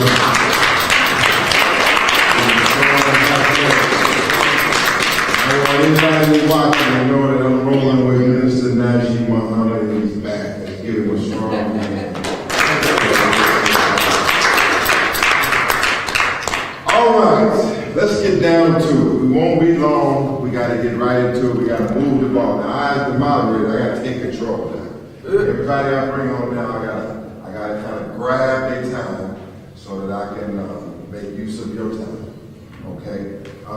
Coming back to you in a moment. Go right ahead, man. Let me get you in on the conversation. Thank you so much. Yes. I'm going to be a little short on time. I had 2 questions I really wanted to ask. I'm sorry, I was soft-spoken, I do apologize. Thank you, first of all. We have a buddy here, we're a little short on time, so I really wanted to ask some questions about something that you Sure. The first, you were talking about having an investigation with your group there. Even though you're doing the pro bono, which we appreciate, because not too many people are throwing anything free around here. But who does that investigation really help in the long run? And how can my folks access whatever comes from it? Thank you so much. Okay. The reporting of what will happen in the investigation, you can follow it on blackrightsmatter.org. Blackrightsmatter.org. Once we come out of this weekend, what we have done this weekend will be reported on that site. And that's the website for Black Warriors for Justice. Through Brother Corey, Brother Ajabu, and through that website, and through a number of events, press releases, announcements, you will be updated. We're going to constantly update you all on the stages of the investigation. Update you on what we're doing. They say, who does it benefit? It benefits you. Because what it is that this is political, okay? And far as I can see, the only one who has investigated the Indianapolis Police Department is the FBI. And that's like Frank James investigating Jesse James. That's right. Make it plain. And so merely having the power to independently investigate these agencies, that's power for you. Because you have an independent monitor, an independent oversight that can challenge what the authorities are telling you and can expose them and can use legal powers to draw things out that I don't know yet and you might not know yet. I mean, the bottom line to it, there's value in digging up the dirt. There's value in proving the claim of racism rather than just articulating it generally. Indiana's racist. Indiana's white supremacist. It's true. It sounds good, but you have to do. If you want to put the boys in City Hall on their heels, you got to know what you're doing. You got to be able to make them and subpoena them for them to give up information and data and facts that they would never give you otherwise.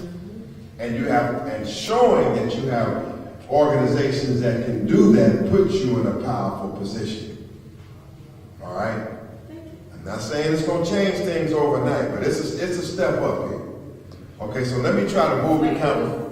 Yes, ma'am. So through press releases, through sending out, and some of those press releases, like the earlier ones, are going to, they're going to announce in detail the questions. I'm going to send out the questions that are being asked to the city, the police department, and the courts. They're going to be made public. Okay? Going to be made public. And then my last question was, what is the actual timeline for the investigation? And I assume being from here, you're gonna find something that's what did Amy Rice say? It's something in the milk ain't white. You're gonna find that our milk ain't white at all. So I would assume there's gonna be a suit that's gonna follow. So what would be the timeline for the investigation and then follow up with a suit?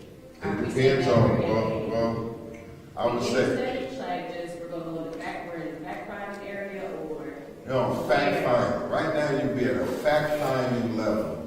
And then we're gonna see what type of cooperation or resistance the city puts up. Okay? But let's just say all of the information and the questions and the Freedom of Information Act requests, everything we ask for, they say, well, here you go, Mr. Shabazz, you got it all. Okay, then we can be over with, it can be over with in 4 months. The average discovery time for a civil case. Just give us the documents and the data. Give us what? Give us give us all your police complaints that involve excessive force. Can you publicly give an email to be able to send those to, or how can you do it? Attorney.shabazz@yahoo.com is the email. Attorney.shabazz@yahoo.com is the email. Okay? Yes, ma'am. It's serious. It's not easy. Yeah, I just wanted to. Sister, you asked the question, how does it benefit you, or how does it benefit my community? your community? Have you read the book, The Fire Next Time by James Baldwin? Yes, I have. Okay. If somebody burns your neighbor's house down and you don't go to your neighbor's assistance, then the fire can burn your house next time. So if we don't stand up for this brother's murder and his murderer being let out on bail, if we don't stand up for him now, then next time it could be one of us. It could be you, it could be your brother, it could be your father, it could be your uncle. So the benefit is that we let them know you cannot get away with this. That's the benefit. All right. Thank you so much, man. We're gonna be on it. Let me bring another young man to the conversation, see how it relates. Brother Falcon, would you have a word, sir? Yes, sir. All right, Brother Falcon from INFAC. Lord, my name is just say, can we get D-Rock to speak? He's on time frame. He's a important figure here in the city, so I want to let him speak. But also, Let's bring on Brother D-Rock. What's going on, brother? What's going on? Yes, sir. I ain't gonna be too long, I'm gonna be brief. I go by D. Ross, I'm the founder and CEO of the Ross Foundation. Our mission is to take the community out of survival mode and put them in position to thrive. I don't go by being an activist, I call myself an actionist. I'm all about producing real results. So a little backstory about myself and my life and how I came to who I am today. I was born and raised on the far east side of Indianapolis, 42nd and Post Road. Used to be a leader of the gang, changed my whole life around, lost 52 friends to gun violence. And I had an awakening one night after seeing two of my friends kill each other over $50. And I was like, man, I gotta break this cycle. I gotta break this cycle of generational trauma, generational poverty, and generational hopelessness. And I wanted to do something that the community could say that they was a part of. So I created my own nonprofit organization to give back in our own way and really work around the exact needs of our community and not put band-aids on things and actually heal the wounds. But in that journey, I realized that, there's only so much you can do as a leader in your community when you keep running into brick walls and red tape, when you're dealing with elected officials and different stakeholders who's really controlling the moving parts. I was playing checkers. I wasn't playing chess at the time. And so I had to learn to play chess. And once I realized the power of community, of mobilizing and organizing our people into action, I was on to something. And so with that, once you get aware of that knowledge and that information, be ready for some pushback. Be ready to be targeted. Be ready to become a threat to this white supremacy system. And that's what I'm going to share today, some of the things that happened on my journey. And so, doing my nonprofit thing, I quickly realized that it wasn't enough to get done what I wanted to do in my community. So I ran for office. I became one of the youngest people to ever run for office at City County Council. And I got pushed back as soon as I tried to run as a Democrat. They wouldn't let me. They disenfranchised me. They said, hey, you're not qualified. You're from the hood. You're from the streets. You're not a yes person. You need to wait your turn. And I said, and my hashtag ended up becoming, because my reply back was, why not me? Who's more qualified than somebody who's from the community that knows the direct needs, who's directly impacted themselves about the issues and concerns in our community? They didn't care about none of that. As much as they pushed for inclusion of the people, as much as they take the black vote, they quickly ripped me off. But I didn't let that stop me. I still ran as an independent. I got out there, got signatures, figured it out, and so they threatened me. They threatened and said, okay, if you run as independent, we're gonna have the mayor pull your funding. We're gonna try to cripple your organization. They locked up my campaign manager. They ransacked my mother's house. And then along that journey, the last but not least, my brother was killed in 2018. 2019, and it was a form of police brutality. My brother was on 34th and Emerson, and he made a left on 32nd and Emerson. From 34th and Emerson to 32nd and Emerson, he's been followed by a police officer. A police officer kept following him down 32nd Street, and my brother failed to stop at a stop sign. 2 signs later, his car was split in half. 2 stop signs later. We have video footage. We have a lot of witnesses. They did not call the EMT for my brother. They treated my brother like a terrorist. They didn't even bring the news. This is during my campaign. They didn't bring the news channels out. No newspapers wrote about it. It was like they was targeting my family. They was targeting my family at this point. And it's very disturbing because the fire station is like 2 minutes away from the incident, and so why didn't they call the fire station and the ambulance to arrive? Instead, they called the SWAT team. They treated him like a terrorist. They had 40 police cars and armed, I'm talking about military cars out there, trucks out there. He was unconscious. He could have been dead. And they had the audacity to not call EMT, but to throw flashbangs inside a car of a person that's already unconscious. No telling how he got unconscious. Right? Ain't no telling how his car split into half from 2 stop signs. And so the ambulance didn't arrive until 50 minutes later on the scene. EMT tells our family that if they would have arrived at least 15 minutes before, he would have had a chance of living. And so in that period, that 50-minute window, They didn't even treat him as he was injured. They treated him as a terrorist. A black man running a traffic sign. They had 40 police cars there. All he did was run a traffic sign.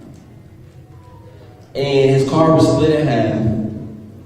And they threw flashbangs in his cars. All you hear in the videos, flashbangs getting thrown in his car. And the EMT said they had to go through his throat because he couldn't breathe. They suffocated my brother. The last moments of his life, the last chances he had of living and surviving that incident, they used that moments to suffocate him. I have talked to the prosecutor. I have talked to the chief. Me and Elder John Crew had held protests for my brother. And they are so hush-mouthed about what happened to my brother. They treating it like it never happened. And so we want justice. Not just justice for my brother Dennis Thomas. We want justice for Dorian Morrell. Yes. We want justice for Drayshawn Reed. Yes. We want justice for every black man and woman that has been unlawfully taken advantage of by law enforcement in our community, who has been crippled by this system. We have to eliminate these systemic barriers and challenges, but as we fight for the justices of our people, we also have to continue to build within inside our own community. We can't wait on handouts. We have to get organized. 3 things I like to say is awareness, education, and preparation. Because without those 3 elements, we can never get organized as a community. And so, like myself, I'm on 42nd and Post Road. I grew up there, born and raised, used to be part of the destruction of my community, but now I'm opening up my own community center over there. I got my own park in my name over there. And I didn't take no handouts from no government entity to get it done. So we gotta get organized. And we still hope that we're going to help this community. Thank you.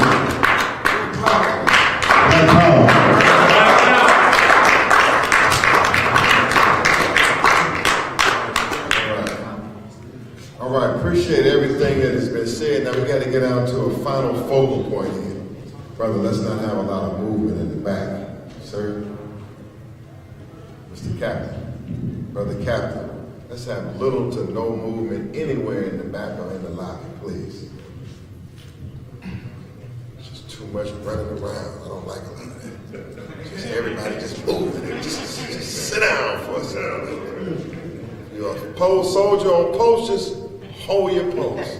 Everybody just running every damn second. What the hell are you running to? Black power? I'm trying to work all ends. I'm working all ends, and I'm going to win. Now, we're talking here specifically. We got to get to a point here.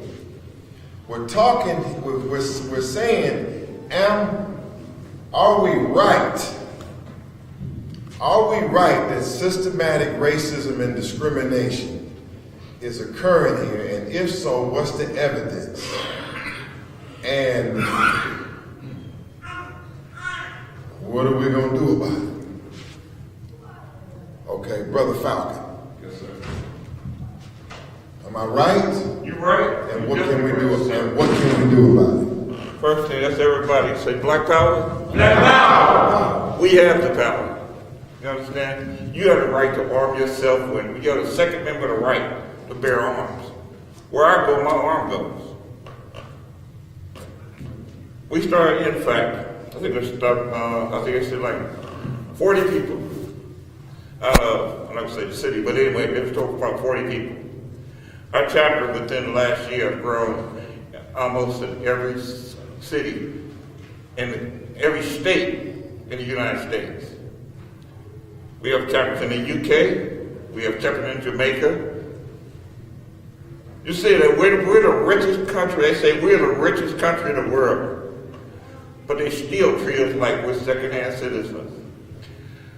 You bleed just like anybody else. You have the power to do anything. But our commander always told us, you got to do it right. We played checkers. It's called. We played chess, not checkers. Checkers in the move that you go going every way, different directions. But chess has several men that go to particular areas, like Mr. Malik Shabazz. I walked up there, me and this man had never seen each other before. First thing he said, let's exchange information. Because we all, each one of us deserve it, and we can do it. Don't let, I tell my students, I mentor with students, young students, elementary kids. And I tell them, well, they have the power to do anything you want to do. And if we bow down and say, well, it's not getting done this quick. This ain't quick enough. No. Let's fight until the fight cannot be fought anymore because we deserve it. I really don't have too much more to say. I just, when you ask me to say something, I just want to let y'all know what's on my heart.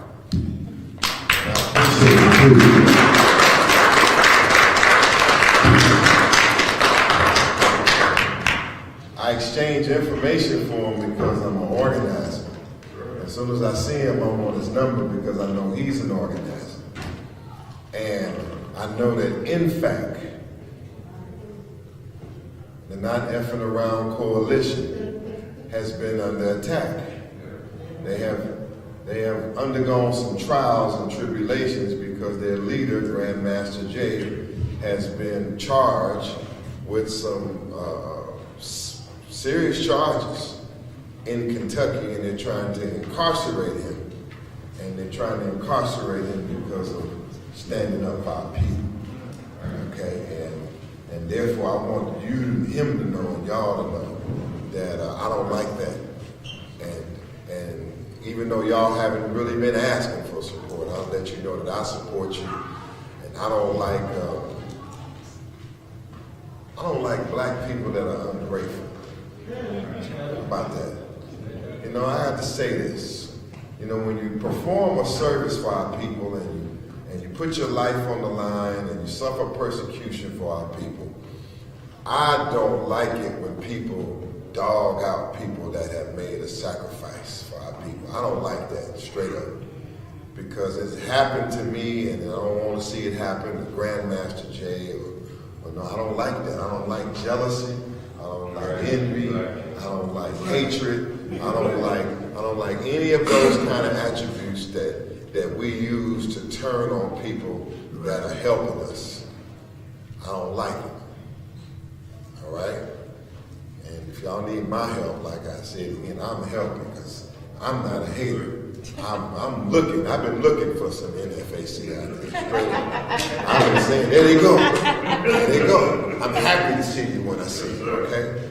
All right, so am I right now? He says I'm right, and y'all want to say I'm right because then we can get down to some solutions. Come on, Black. I got a question for you about as far as right with all these instances going on. What is the definition of a white person and a black person when it comes to law? Because that gives us a lot of reasons why we right and systematic racism. Those terms, let's say, don't have anything to do with color. You know what? I'm not going to get into a terminology issue, you got a good question, but I can't get into the science of black. You black. What's black and white? Us in this room. White folks, you know them when you see it. White folks, the police department. White folks, the courthouse. White folks, the governor's office. White folks, the White House. White folks, the TV. White folks control the radio. The white man is everywhere out there. And you're everywhere up in here and out there. Now we know we ain't got to, I'm just saying that, I'm just being clear. I don't think it's an identity problem right now. You in Indianapolis? Yes, sir, I'm in Indianapolis. Okay, you in Indiana. Am I right when I say there's systematic racism here? Yes, sir. Okay, what would be your proof of that? If I asked you to testify, how would you testify? It would have been the question that I just asked you. Is white and black, citizenship, first class citizenship, second class citizenship, because we do to the 13th and the 14th and the 15th. Whereas even if you watch overall, if you watch these things, the number one thing that came down with Trayvon Martin was they classified him as a white Mexican American. that tag means a lot of something because if you talk to a European and you ask what they are, they can tell you I'm German. What's the testimony? So I hear what you say. Yeah, I'm saying, so this is my testimony. So I watched here from Indianapolis. I'm also a racial justice and accessibility fellow here in Indianapolis. So I'm watching from here and listening to things to where literally the tag they've been giving us as black or white has been putting us in a certain bag because they're seeing us as a certain type of property and not a person. I don't necessarily see that. I mean, I understand your point. It's a more science argument that black is not nationality and we need to classify ourselves something else. And I understand all that, but I don't say that's relevant here. I appreciate it, but what I want to know is what is the white man doing in Indianapolis, or am I talking hype, or is it a reality? Is it a reality? Tell me the reality, somebody. Tell me how it's a reality. It's a reality. Why is it a reality? The simple fact is my grandson's not here. Okay. Dorian Morell's my grandson. Okay. And I've been seeing so many people for so many years get killed by white people, and they just give away with it. They just let them, and most of the people, I have a nephew that was killed in 2016, and most of the cases, they throw them in the box. You know, when it comes down to black people, I've seen a lot of their cases just thrown in the box and never touched again. But you best believe you check that news. And in fact, I'm just saying, and if it's a little 15-year-old little white boy that got beat up by two black boys, beat up, not killed, you best believe they're going to have it on there all week looking for them two black boys. Because they treat the white victim better. Because they get more privilege. Treat white victims Because we're better. living in, this is a Klan city, it's a Klan state. It's been a Klan state. That's where the Klan started here. And it's still going on. Every time I think of the fact that the prosecutors that were supposed to be helping my grandson agreed to let this man out, well, Okay, Ms. Turner, you're right. Let's give it black man. It's good evidence. This case is good evidence. Let me ask you this. You'll be out there tomorrow. You'll be out there with these armed groups out there. Don't you think that's too extreme? It's already blood, so you can't get to it. Let me have you answer this, man. You're a nice, upstanding citizen. Don't you think that's too extreme? too extreme. Yes, ma'am. They better be glad it's What if you was asked? I'm just saying. How would you answer? They better be glad it's all going so much. Because we tired of it. And like I said, and I meant what I said, to my death, I'm going to fight until my grandson. I like your justice spirit. needed. I like your spirit. Give her a black hand.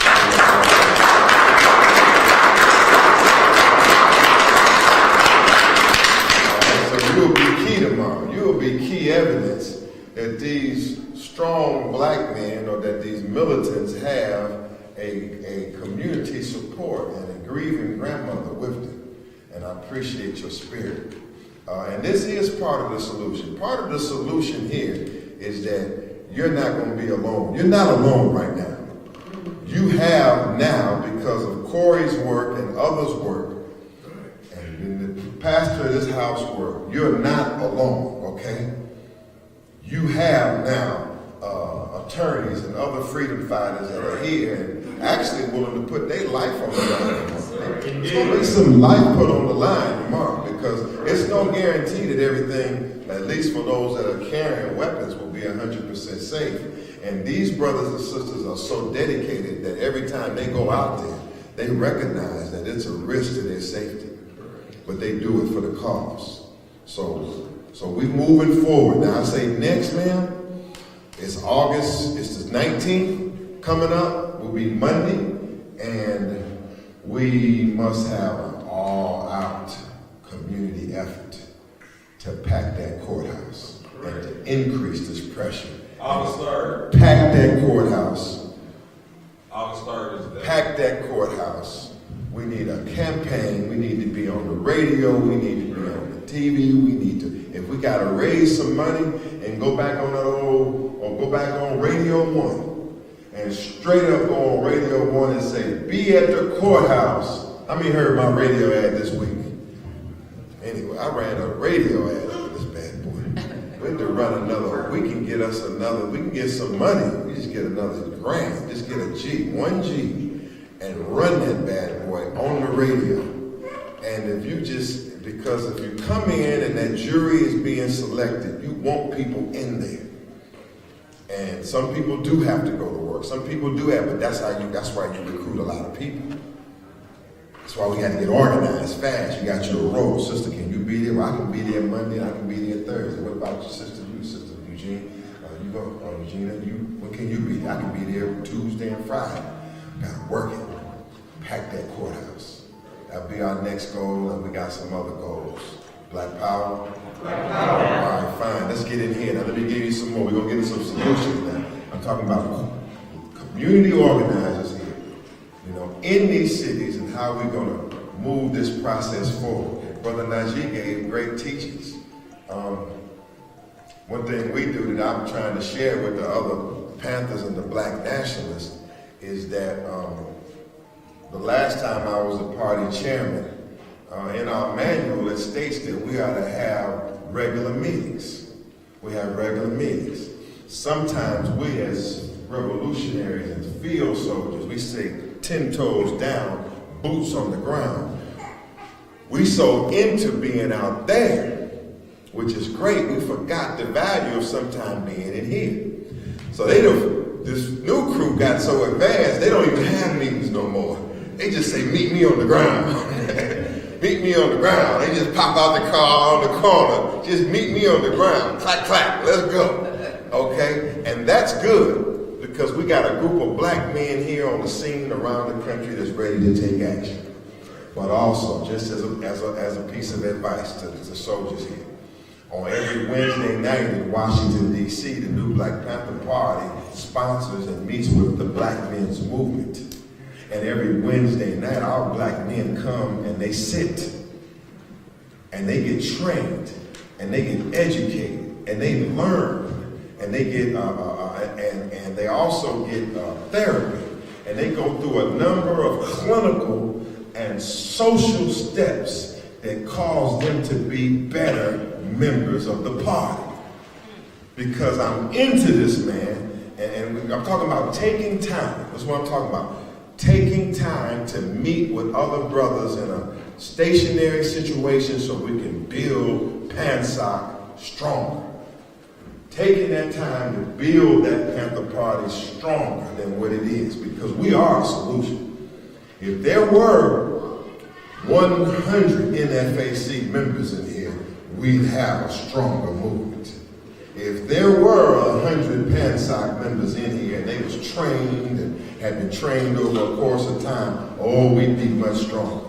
And so that's what we do in Washington, D.C. On Wednesdays, I'm meeting as the Black Men's Movement, and every week is growing, and these are the things that we have to do consistently, teach and train and go after our men so that when we get ready to hit the courthouse, ready to hit the armed demonstration, ready to do this, we got a trained cadre of men. So that's one thing I suggest. Meet regularly and teach regularly and prepare your officers' cadre. Have to build a cadre of officers that are ideologically trained. And you can go back in history and tell you the Communist Party, I'm not a communist, but they strongly believe in training their officers. And just think about that. All right, others. I don't think we're going to be too much longer here. Who's going to help us weigh in? Okay, come on. I just want to make a comment about something here locally that ties into the national movement and to echo what Brother Malik Shabazz just said about training. I mentioned earlier that we need to prepare ourselves for this impending race war. And that means weapons training. And locally, we have a young man named Ryan Vaden. You all know who he is? Ryan Vaden. He is the owner of the only black-owned gun store state of Indiana. And we should be supporting him, but also helping ourselves to get properly trained and then to be properly armed. Because I bought a weapon from a white gun store before he opened, and then I went back to get some ammunition. They wouldn't even sell me any ammunition. They said, in order to sell you ammunition, you gotta buy another weapon. Well, I don't think that's what they tell the white people when they walk in. But this brother will be able to provide arms and provide ammunition, but we need to support him. He's located out on 10th and Linwood right now, and he's getting ready to open up over on the west side in the old BMV building over there by, on Rockville Road. So he's got a website, he's got a Facebook page, but this is a way for us to get training. He's purchased some 24 acres of land out east where he's going to open up. Right, Mount Comfort, and where he's going to have indoor and outdoor ranges, so that you and your family can get trained and be prepared, because it's here. I keep saying it's coming, and elders say it's already here. But I'm talking about organized race war. You know, I hope it don't happen, but if it does, we need to be prepared. Right. You're the man. You know, you're really the man to help weave this coalition together, right? Oh, we got it. We got it. You know, you really understand that. Okay. Job, it was your time, sir. How many of you ladies next, and then we'll close out.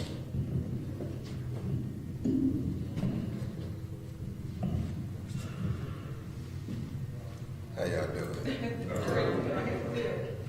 I don't intend to be long, but I do intend to be strong. Yes, sir. It is, I'm probably the only person in this room that's actually been in war. You a Vietnam vet? Who else is a Vietnam vet? Right here. No, sir. He served in the Vietnam era. He wasn't in Vietnam. I was there. And because I'm there, I know what war looks like. Right. And I'm telling you, we could be sitting around just like this in Vietnam, be calm just like this. And there's people out there in the country scheming to take our life. Just like this. Now the only difference is everybody's armed.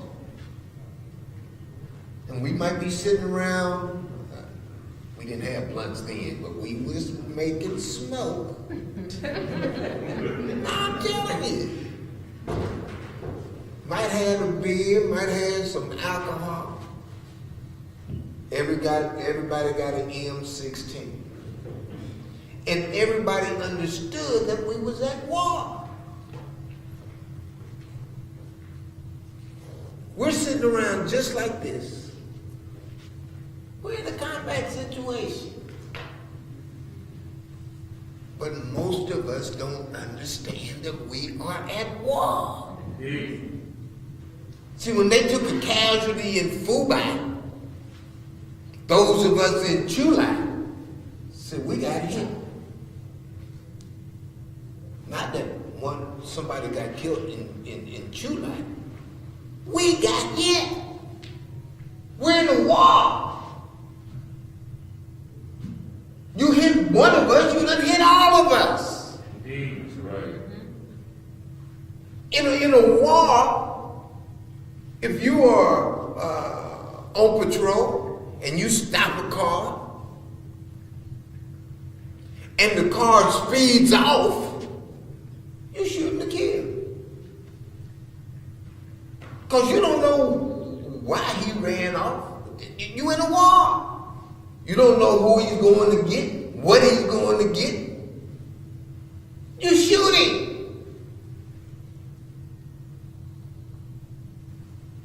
That's what the police do here. Yes, sir. Yes, sir. They ain't policing.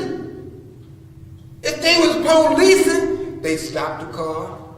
Can you give me your driver's license? Okay. When they stopped it, they already done ran the license plate. Okay. You know, if you speed off, they don't have to chase you. Got your license plate number where you live? Know who owned the car? They can say, okay, we stopped old Leroy. Leroy was rolling down and he was speeding. You know, just go to his house, and when he come there for dinner, pick him up and give him a citation. Tell him to be to court 9 o'clock in the morning. Because it ain't no big thing. You ran a stop sign and they killing you. That ain't police. That's war. Yes, sir. I'm telling you, I'm a decorated Vietnam veteran. Got the second highest medal that they give people. And they didn't give it to me, I earned it. Indeed. Which was stupid. Because I'm fighting for people who's fighting my people when what the hell? But I'm 19 years old. Don't understand. Going to Vietnam, watch this, April 1968. Hear me? At Fort Leonard Wood, Missouri, around April the 4th, they take all the black soldiers and they take us to a remote area of the post and tell us that if we try to leave, we will be shot. That's right. What happened April the 4th? Dr. King assassination. Talk to me. You hear what she's saying? Say it again. Dr. King assassination. Dr. King got killed. St. Louis went off. They wanted to take soldiers to quell the rebellion. When they got to St. Louis, at that time, 1968, they was concerned about us. We take them brothers of African descent to St. Louis, quell the rebellion, they might join it. Fast forward to now. You got Negroes on the police force shooting Negroes. Yes, sir. You got soldiers in the military going to Africa to fight. You done lost our mind. Yes, sir. And the battle is for the mind. If you want to change behavior, you got to get in the head. Our job right now is to let our people know that even though it's calm in this room as we speak, we at war. And if you at war, then you act accordingly. Say this, and it's just a sentence. In war, in order to stop casualties, you cause casualties. Indeed. Yes, sir. All right, getting ready to wrap it up. Getting ready to wrap it up. But this is where we at in this particular city. We got to be strong tomorrow. That's assignment number one. Let's get on the text. Let's get on the phone. Let's work all night so we can pull anybody and everybody to that Pan Am Plaza by 1 o'clock. all night on that Instagram, on that Facebook, on that phone, even if it's last minute, press the hell out of them. And I'll have some free cotton candy out there tomorrow. What you want? What they want? What they want? Cotton candy? What they want? What I gotta have for them? Because I have Some chicken. Huh? Want some fried chicken? I am oh so serious. I will have some buckets of fried chicken for some black people if you will come stand up for the case of Dorian Murrell and help build this movement against white supremacy and for black power. Let's max tomorrow. When we come out tomorrow, let's have little notepads and pencils so that or every black man or woman that we see that says us, they honk their horns. I tell the Panthers this all the time. Brothers and sisters be, hey, they love them when they see the Panthers. Half the time we just walk right on by. No. Khalid Muhammad teaches me every black man you greet them. Every one of them you find them. Every one of them go to here. Can I have your number, brother? That's right. In a righteous way, sister. In a righteous way. What we're saying is tomorrow we're going to reach our people for the common good. Let's get their numbers and information and let's the leadership share. Brother Falcon, Pastor Rozelle, other pastor here, Pastor Howard, right? Pastor Howard, Brother Ajabu, Brother Corey, and all of those. I'll make you a trade. If you will build the Black Power movement in this city, and you will make the focal point of building the movement right now, fighting for Tyler Newby to get what he deserves and rally around that point, I'll match you with the intense investigation, and this investigation will include me coming back live in person. If you will raise up tomorrow and show us and show me that you're serious about this cause and supporting this movement, I'll put $1,000 on that radio ad. And you put 1,000 and I'll put 1,000. I know my chief of staff is going to get me over the budget, even though it's not a Panther budget. Either way, if you will get this movement going and support this trial and you'll put up 1,000, I'll put up 1,000, and we'll go on Radio 1 and beat the hell out of that radio for 10 days before the trial and say, everybody, the trial is coming up, be at the courthouse and call this number, because at whatever number it is, they're going to be having some petitions and writing some letters and some calls to that prosecutor and telling him, you better win this case. And they're going to hear some black people calling and using them numbers like they ain't never used them. These are just little basic steps. If you will do that, I'll put that money in. If you'll stand up, I'll press hard on this investigation and press hard on it, and I'll come back in here for you. And when we go out there tomorrow and we get brothers and sisters to come in, we don't get them just for one group. We get them for everybody. When we get numbers and information, we come into the meeting, we get them for INFAC. We get them for the Panther Party. We're getting them from PANSOC. We're getting them for you, brother. We're getting them for no one group. We're getting them so that we all can get the strongest leaders in the room together and take the brilliance that we heard tonight and make some steps moving on this ground. Yes, sir. All right? Black Power? Black Power. All right. That'll be it. But I want you to hear as we close. Come close, my sister. Because ain't nobody, we talk all this man and macho talk, and ain't nothing happening without the black woman.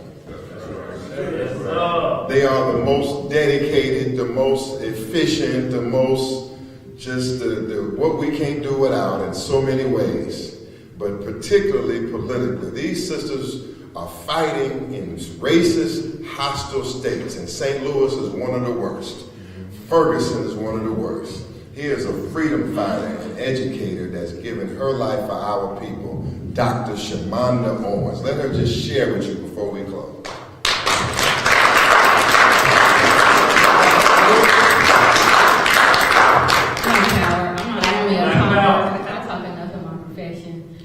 But I just wanted to, Brother Jabu, he's my favorite speaker today.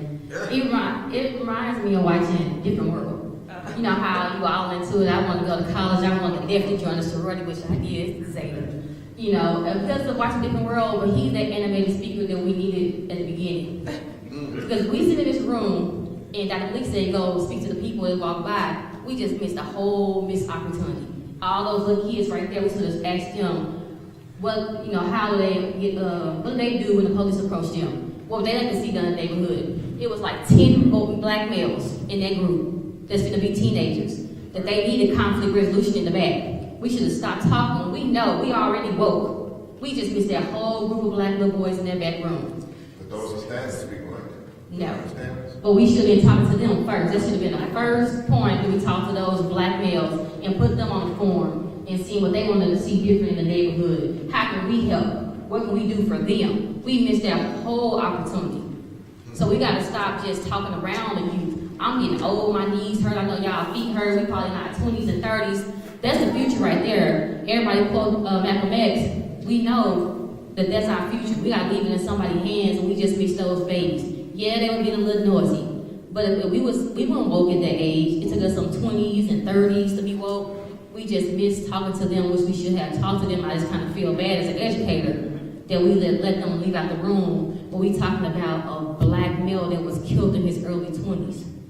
I guarantee you that they know somebody that was murdered. I guarantee you they seen crimes in the streets.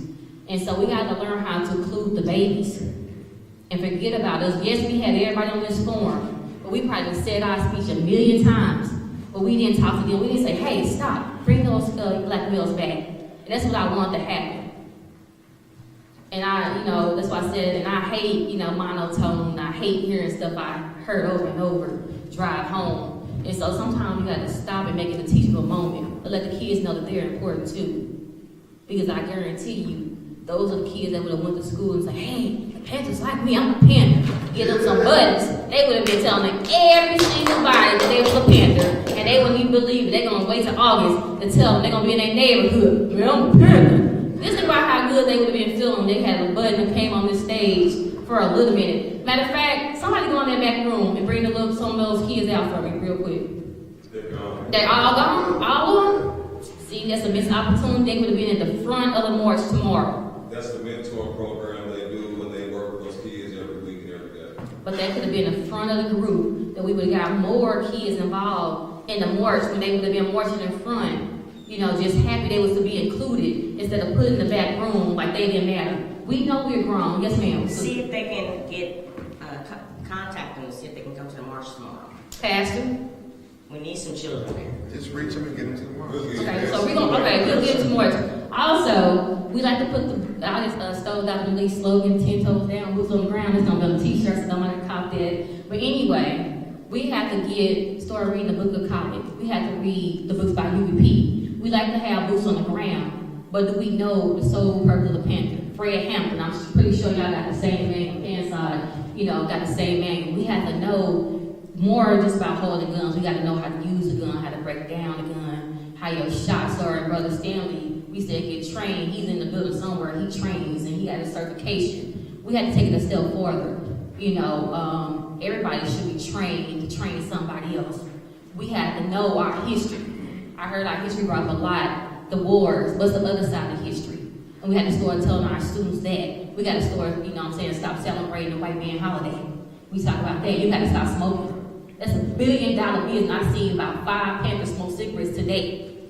So we talk about black economics and black power and movement. Free yourself from smoking cigarettes. I dare you to free yourself from the white man's tobacco and the white man's poison. I dare you, that's my challenge to you all. Start hydrating tonight if you're in the march. Start drinking water tonight so you won't cramp.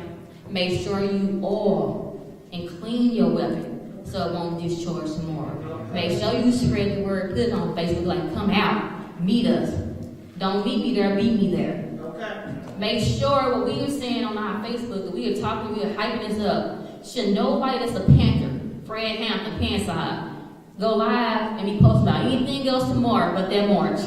And if your comrades are not here, you should tell them, look, don't post, share that live video. That's one thing that Hashim made clear. I remember one time I was doing something, I was at a football game, missed something. He like, you live? I'm like, yes, sir. I'm watching football game. It's with my live. He like, the Panthers not doing anything of Pocahontas? I'm like, you say no more. Say no more. Share the video and stay off the live. That was the thing. So if you can't be here physically and tell your comrades to your city, then you are amping up what Dr. Malik, our chairman, is doing. You posted nothing else until this meeting is over, but all the live videos. And so I just want us to stop, start thinking about that, educating ourselves, telling our kids our history, that you learn it, that it ain't just a word of mouth, that you doing your own research.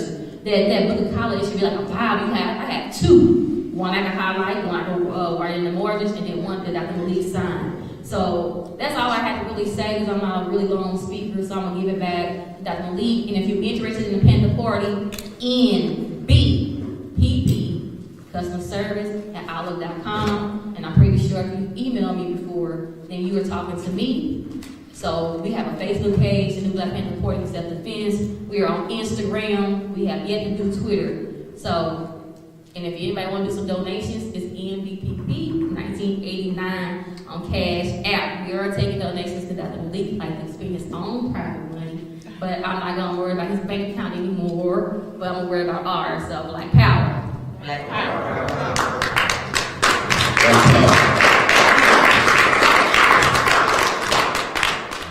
you for letting me spend my money.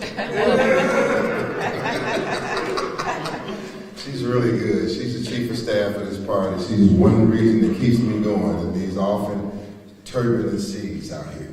All right. Those that are watching, they want to know about, coming to you, Lakeisha, then Mr. Muhammad, I want you to lead us out of here.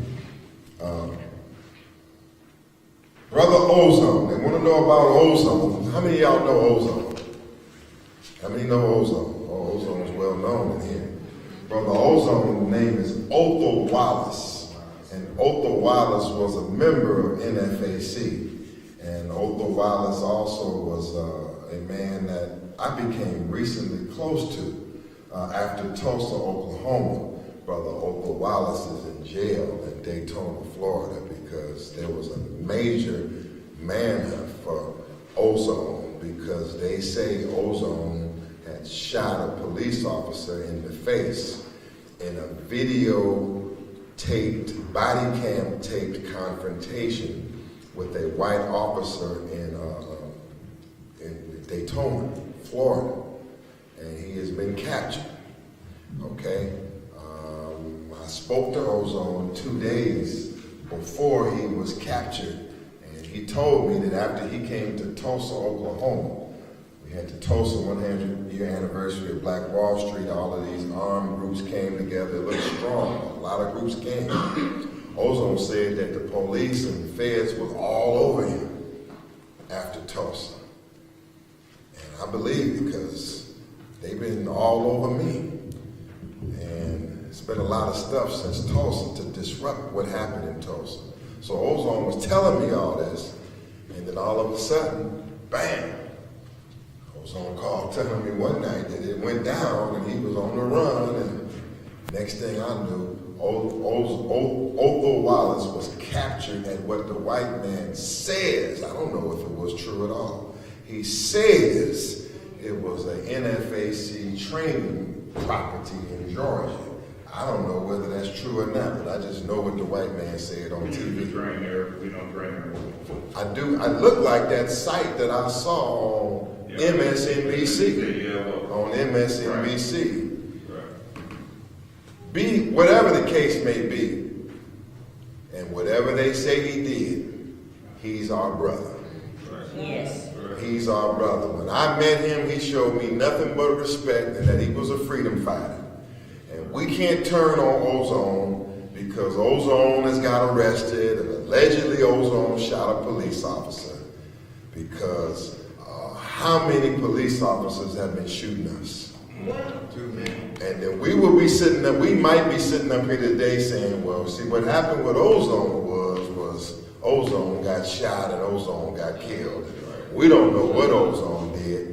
I went to see him last week, but it was issues with them letting me in the jailhouse to see Ozone. But I'm going to be speaking back with his family and the others in his other groups. He has a couple of other groups that have From what I'm told, my brother Taco Shakur have hired attorneys for him in Florida, and I want to work with their legal team to make sure ozone is okay. And let's let you know that ozone means something to us, and legally we have his back. And when the attorneys get straight, when we have to physically get together to raise funds for ozone, we're going to do it. And if we have to go to the jail and rally and put our faces behind ozone and let them know that ozone has real support, that I'll be back again, because we say hands off ozone. Is that right? Yes. Hands off Ozone. hands off Ozone. hands off Ozone. We live in a climate of police brutality and white racism and white supremacy, and we cannot turn on ozone. Okay, that's number one. Okay, a couple things here. If you do have problems with the Indianapolis police, I know we got the investigation going on. That's a systematic investigation. But if you have a specific instance where you are being, say your constitutional rights been violated, falsely arrested, excessive force, beat up, harassed by the Indianapolis police, this is my information. I want you to come and you can get my information. You call me in my office, because that's what I do. I review police cases. I review them. I can't say I take them all, but I will review your case. I'll review the police reports. I'll review the body cam footage. I'll go over what happened. And if the police have bothered you and they violated the law, then that's what I'm here for. And that information is here for you now. It's here for your neighbors. It's here for the future. So you can say that we came out of this meeting and you have a connection to a civil rights legal organization that will protect your interests. Okay, that's one thing. Let me try a couple more things on the schedule. Just so you know, there's people watching from around the country. And some of you may be inspired by this. So once again, build this Black Power movement here. I mean, meet regularly. If you meet more often. I'm fine, you know what I mean? If people you think you have an issue with or whatever with, get in their face. Forget all that, I don't like him, and get in their face, man. What's up? Are we gonna do this or what? Yes, face to face, and let's get it on and see who is about to get together and move the ball. Yes, sir. You know what I mean? Because you strong, Corey's strong, he's extra strong, he's long time strong, yes, his sisters are strong. You got a movement here. You just got to meet more often and plan more often and do it more often. Not because I'm here, because you're here. Okay, that's the way I'm carrying this thing out. Okay, so next Sunday in New York, for those that are watching, we'll be in New York City for the Gang Summit in New York. It's a nationwide project by the Panther Party. The Bloods and the Crips have invited myself and Minister Najee to New York City, and we're going to be in there for an historic gang summit. My Facebook page is Malik Shabazz. You tune in next Sunday, you can watch it. Because this gang summit is coming to East St. Louis, it's coming to Mississippi, it's coming to Memphis, and it's going around the country. And guess what? I'm going to, at the Panther Party, yeah, we've been commissioned. We want the Crips. You mad? No, we want the Bloods. I want you to start in Chicago. Chicago is too heavy. I'm going near Chicago right now. I need you to start there. I get there. Chicago, another level. But I'm just saying, like Los Angeles, I got through talking with Taco like that. We got to get to certain levels. Certain cities are entrenched, and certain cities are newer. And right now we work in the newer cities where so many more mamas and uncles haven't been killed, so therefore it's easier to forgive. You go to Los Angeles, and it's been so many deaths over so many decades, niggas ain't trying to forgive. It can happen, but it ain't gonna happen with me just up here rapping. That ain't how it happens. Anyway, gang summits is on the agenda for the Panther Party. Tulsa, Oklahoma, you saw us there. We'll be back there on August 30th and 31st in Oklahoma, pressing for the cause for reparations. Black Wall Street needs reparations. Their reparations is due and needed, and we're back on the cause. We're back on the cause. In September 24th through the 25th, we're going to be in Atlanta, Georgia for the Black Music, Black Power, Black Expo.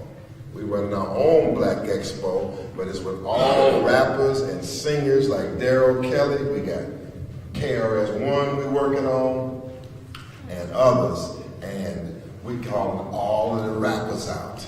And one new move we make it, instead of just all politics, all talk, we say the Black Power movement needs to throw more rap in, more culture in, and cut some of the talk and put more culture and music in the game.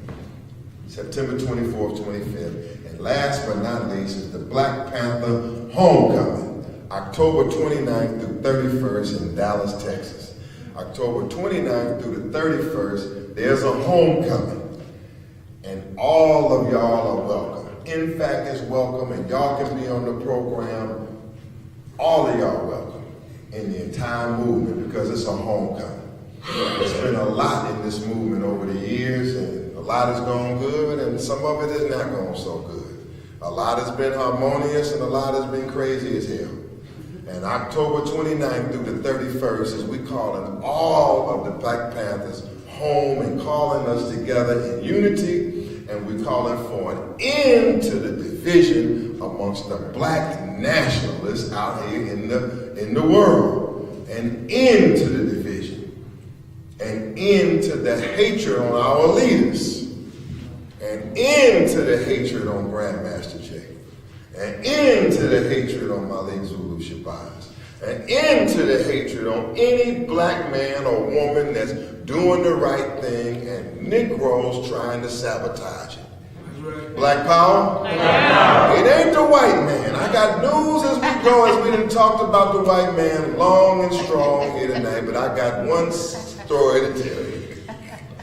It ain't the white man right now that's the number one obstacle that's keeping our movement back. It's Negroes. It ain't COINTELPRO, it's COONINTELPRO. Right about that. COONINTELPRO. Here. And everywhere. Black people, stop fighting each other. Stop hating each other. Stop being jealous of each other. Stop attacking your brothers and sisters in this critical and crucial hour. If one man is doing good and he's rolling, man, support him. If a sister's doing good and she's rolling, support her. Stop the hatred and stop the envy and the jealousy. We'll see y'all tomorrow. Sister Lakeisha. Lastly, freedom fighter, Oklahoma, racist state, strong black woman, Nation of Islam trained, great Black Panther. Tell us, my sister, what are you going to be doing in the state of Oklahoma? Talk to us. Yes, sir. Thank you. First, I want to give my love and respect for everyone in New Darien. Please pronounce his name right. I don't know him personally. The Morrell family. I wish I was here on a better cause to just be celebrating unity. But we're here for a cause of a death that we know it had a conspiracy behind. In every city and state, we're experiencing that. And so we have to come in, help. What I just listened to is that every resource that y'all need is already here. But it's about coming together and organizing it. Because we don't come here to do y'all business. We come here to aid and assist and be your brethren and your sisters. We don't come here what the Panthers gonna do. What we gonna do is aid and assist. But you gotta take 3 steps for us to take 5. You take 5 steps, we take 10. You jump in the lake and we go through the ocean. We go together. So we tell people all the time, and we don't come to take control. We don't come to we don't care about a light. We like to do underground work. We only come out to handle business because this is not a game. By far. Switching subjects. And I can talk a long time, so I'm literally trying to just go through the subjects. Unity. Now, we all have children and grandchildren. If we stand up here right now, we have to take control of our posts, meaning our responsibility as adults.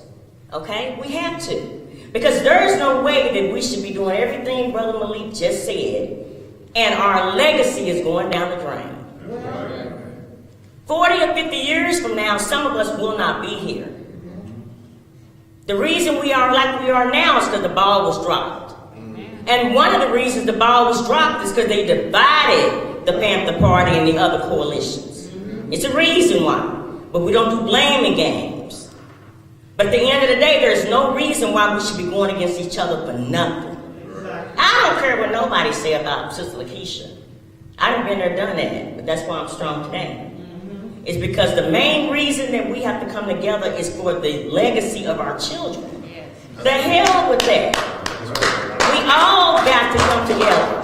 If why we busting like the children got more respect for themselves than we do. Because how are we even making our personal problems on social media known? Why are we following around to go and telling pro to divide each other? That's right. Why are we even tripping off the hearsay and they say? Y'all know how the old saying go. What is it? You can. The other one about sticks and stones may hurt my bones, but words will never hurt me. I'm gonna need all y'all to go back to that. Y'all gonna have to. Because we have to put our differences to the side and come together for our legacy. Because if not, guess what's gonna happen in 60 years from now? They're gonna be trying to figure out why nobody stood for them. And now they're going through systematic racism. One more thing for Indianapolis. Sister has the shirts for the new Black Panther Party in general, and for every other group here. Get them shirts down here, because them shirts will represent in that courthouse. That's right. See, every time y'all go in there, I wouldn't care who go. Switch shirts, get all the shirts, it don't matter. Yeah, I'm so serious. I went to the Holocaust case in Oklahoma City. I only went a couple of times, but I went in my BDUs and all my patches. And I let them know just by being there. They want to do interviews, I don't do interviews. But the presence alone. Now, I didn't do anything that goes back to what Brother Malik said. Your presence is what speaks volumes. But he did get 263 years. Not because of me. But they know when we show up representing. Get your African patches. Y'all, we from Africa. You got a right to wear them. Put your dashikis on. I don't care what you wear, represent. But when they see that we coming out, they know that somebody's taking names and numbers and they have to act accordingly. Y'all see what I'm saying? You gotta support that way.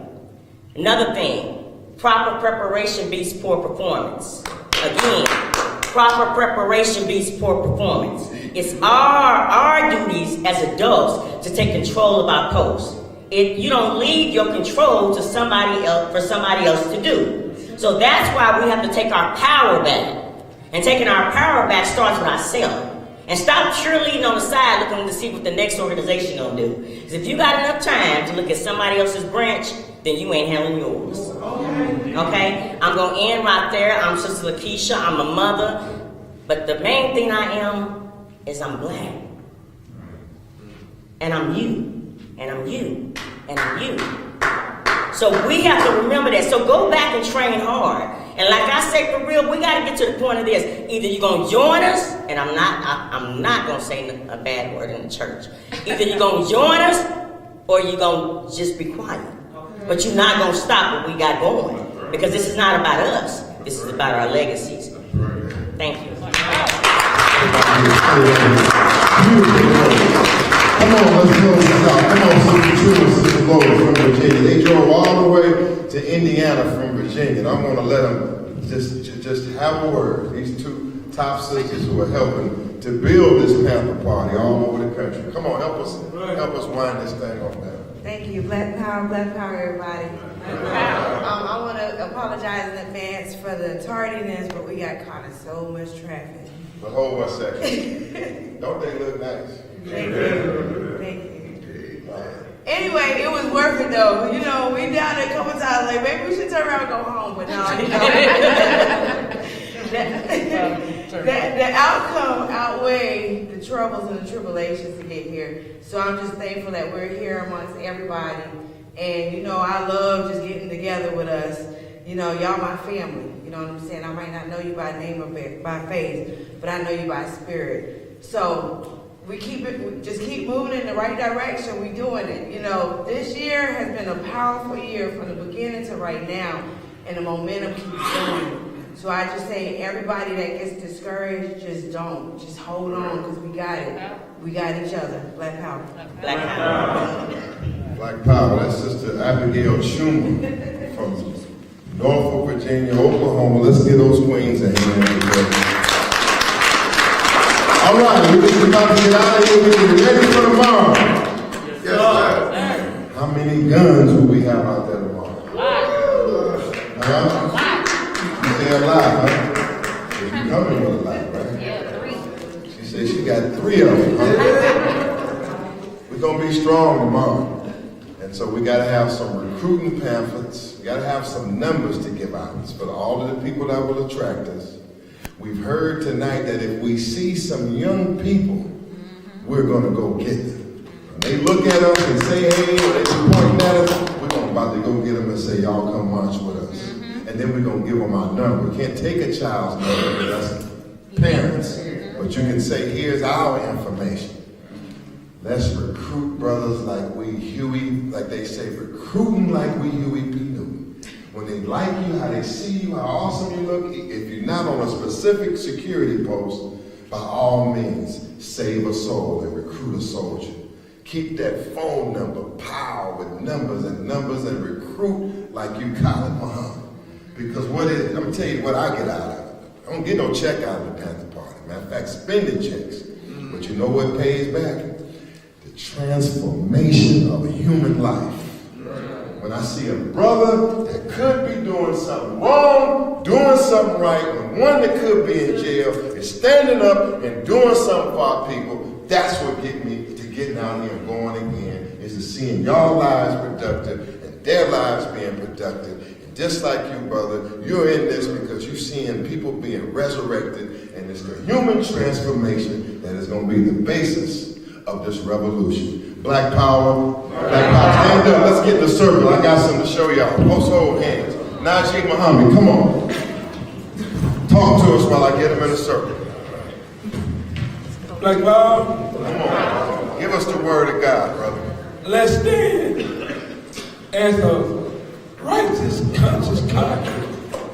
Let's be saints, saviors, soldiers, scholars. Oh, sorry.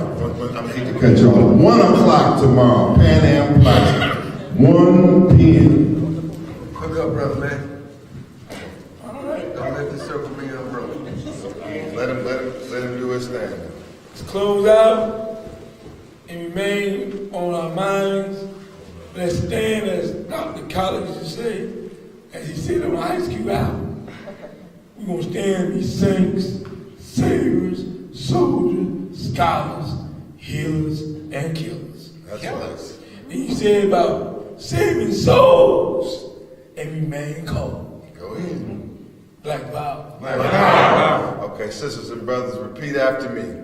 We are an African people. We are an African people. Robbed of our homeland. Robbed of our homeland. Robbed of our names. Robbed of our names. Our religion. Our religion. Our culture. Our culture. Our God. Our God. Robbed of our motherhood. Robbed of our motherhood. Our fatherhood. Our fatherhood. Our sisterhood. Our sisterhood. Our brotherhood. Our brotherhood. Robbed of our nationhood. Robbed of our nationhood. But we shall rise. We shall rise. We shall rise. We shall rise. We shall rise. We shall rise. Never to fall again. Never to fall again. Up, you mighty nation. Up, you mighty nation. You can accomplish what you will. You can accomplish what you will. All power to the people. All power to the people. All power to the people. All power to the people. Black power. Black power. Black power. Black power. Black power. Black power. One God. One God. One aim. One aim. One destiny. One destiny. One God. One God. One aim. One aim. One destiny. One destiny. Black love. Black love. Black unity. Black unity. Black power. Black power. Black power. Black power. Black power. Black power. Hey, we're going to do 7 Harambes. Harambe is an African word that means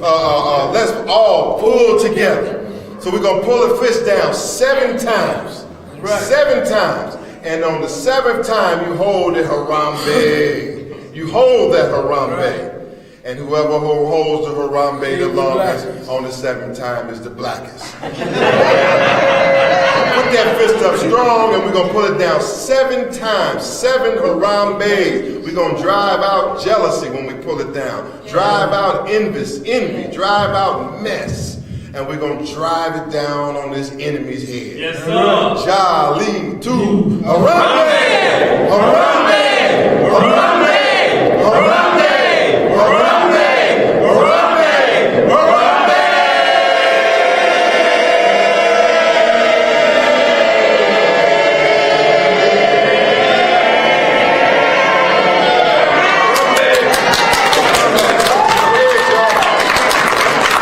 Black power! Black power! Black power! Black power! Black power!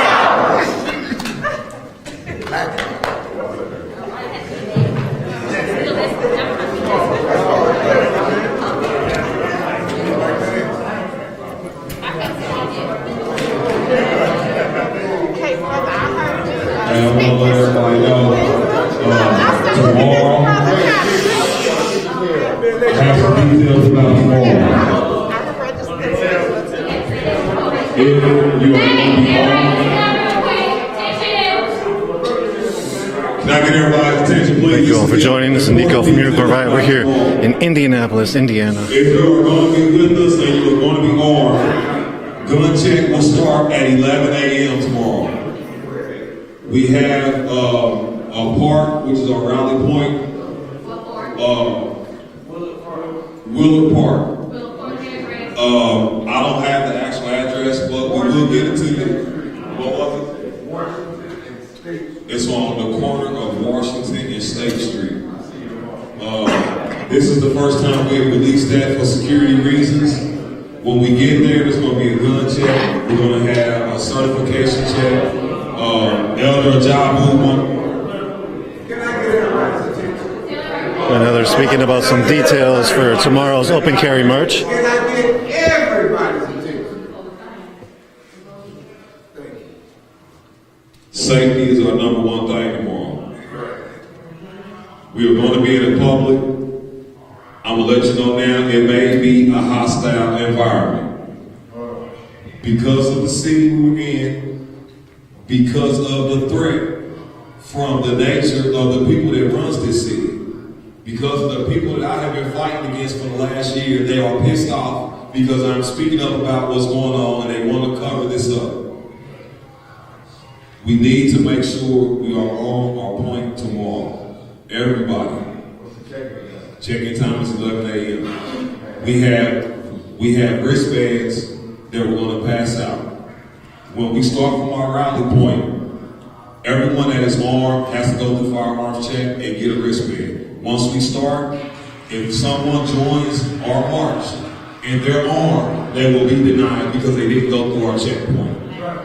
We will allow unarmed protesters to join us, but if they are armed, they will not be able to join us because they did not go through the checkpoint. Once we start tomorrow, just to let you know, from rally point to first location, second location where Dorian was killed at, and we're going to go back to rally point. It's a 4-mile hike is what it is, so be ready for it. The weather, we were thinking it was going to rain again, but I've been following it and it's cleared up. It's looking like it's going to be a beautiful day tomorrow. It's going to be about 70 degrees, partly cloudy here and now, so it should be pretty nice. It should be pretty smooth and pretty good. But we need to make sure our number one thing tomorrow is safety. We're going to be downtown. Also, when I say as far as for a hostile environment, the last time that we did a demonstration, we had a provocateur come in our group and try to start fights with protesters. They sent someone in to try to start fighting with our armed guards. They sat by and watched that happen. Let this man walk off. Later on, they came back a week later and tried to charge one of our guys with pointing a firearm at a police officer. He's fighting me right now. So if you're going to be armed, mask up. They play a dirty game here. This is the belly of the beast. I'm telling you that now. This is the worst racist state in the United States, and they will come after you with anything that they can, anyhow that they can. So protect ourselves. Let's be safe. Let's be unified as one. let's make a statement. That's all I can say. Yeah, we want to clean up. If we can get our trash together and lock doors, we want to clean up. So thank you all for joining. This is Nico from Unicorn Riot. We're going to bring the stream down. We will be out tomorrow to cover the Open Carry March around 1 o'clock that it starts in Indianapolis. He is over Pansock here, which is leading what we're doing, and I think he wants to let you guys know a couple things. I just wanted to say, the cat that came to the protest and tried to stop it, the provocateur, he got set on his behind by somebody in the crowd. Somebody put hands on him. So, just like you said, man, stay vigilant. It's going to be an ugly situation. If they try anything, come on, prepare yourself, dress lightly, please, because it's going to be hot. If you don't wear your vest or whatever, please try to, yes, have some water, but it's not. Yeah. It may seem like you're going to get a long walk, but it's not. It's only 4.5 miles. But, these white folk here, how they play. So, like I said, mask up, have some water with you. We're going to have water on the scene. All right, so that was it. We're going to wrap this up. Thank you all for joining. This is Nico from Unicorn Riot. Just tune into our website, unicornriot.ninja, and we will have some more information from the press conference that happened earlier, as well as this town hall discussion. We'll have those up, and then tomorrow we will be live around 1 p.m. Eastern from Indianapolis at the Open Carry March. So again, thank you all for tuning in. This is Nico from Unicorn Riot. Thank you so much, Chris, for running the back end. And we're going to bring the stream down. Again, we are live in Indianapolis for earlier today as well as tomorrow. And we'll continue to follow the situation here. You all take care. Have a good one. Tune into our coverage on unicornriot.ninja. Find us on Twitter, Instagram, YouTube, Vimeo, and that's about it. Thank you all. Have a good one. Peace.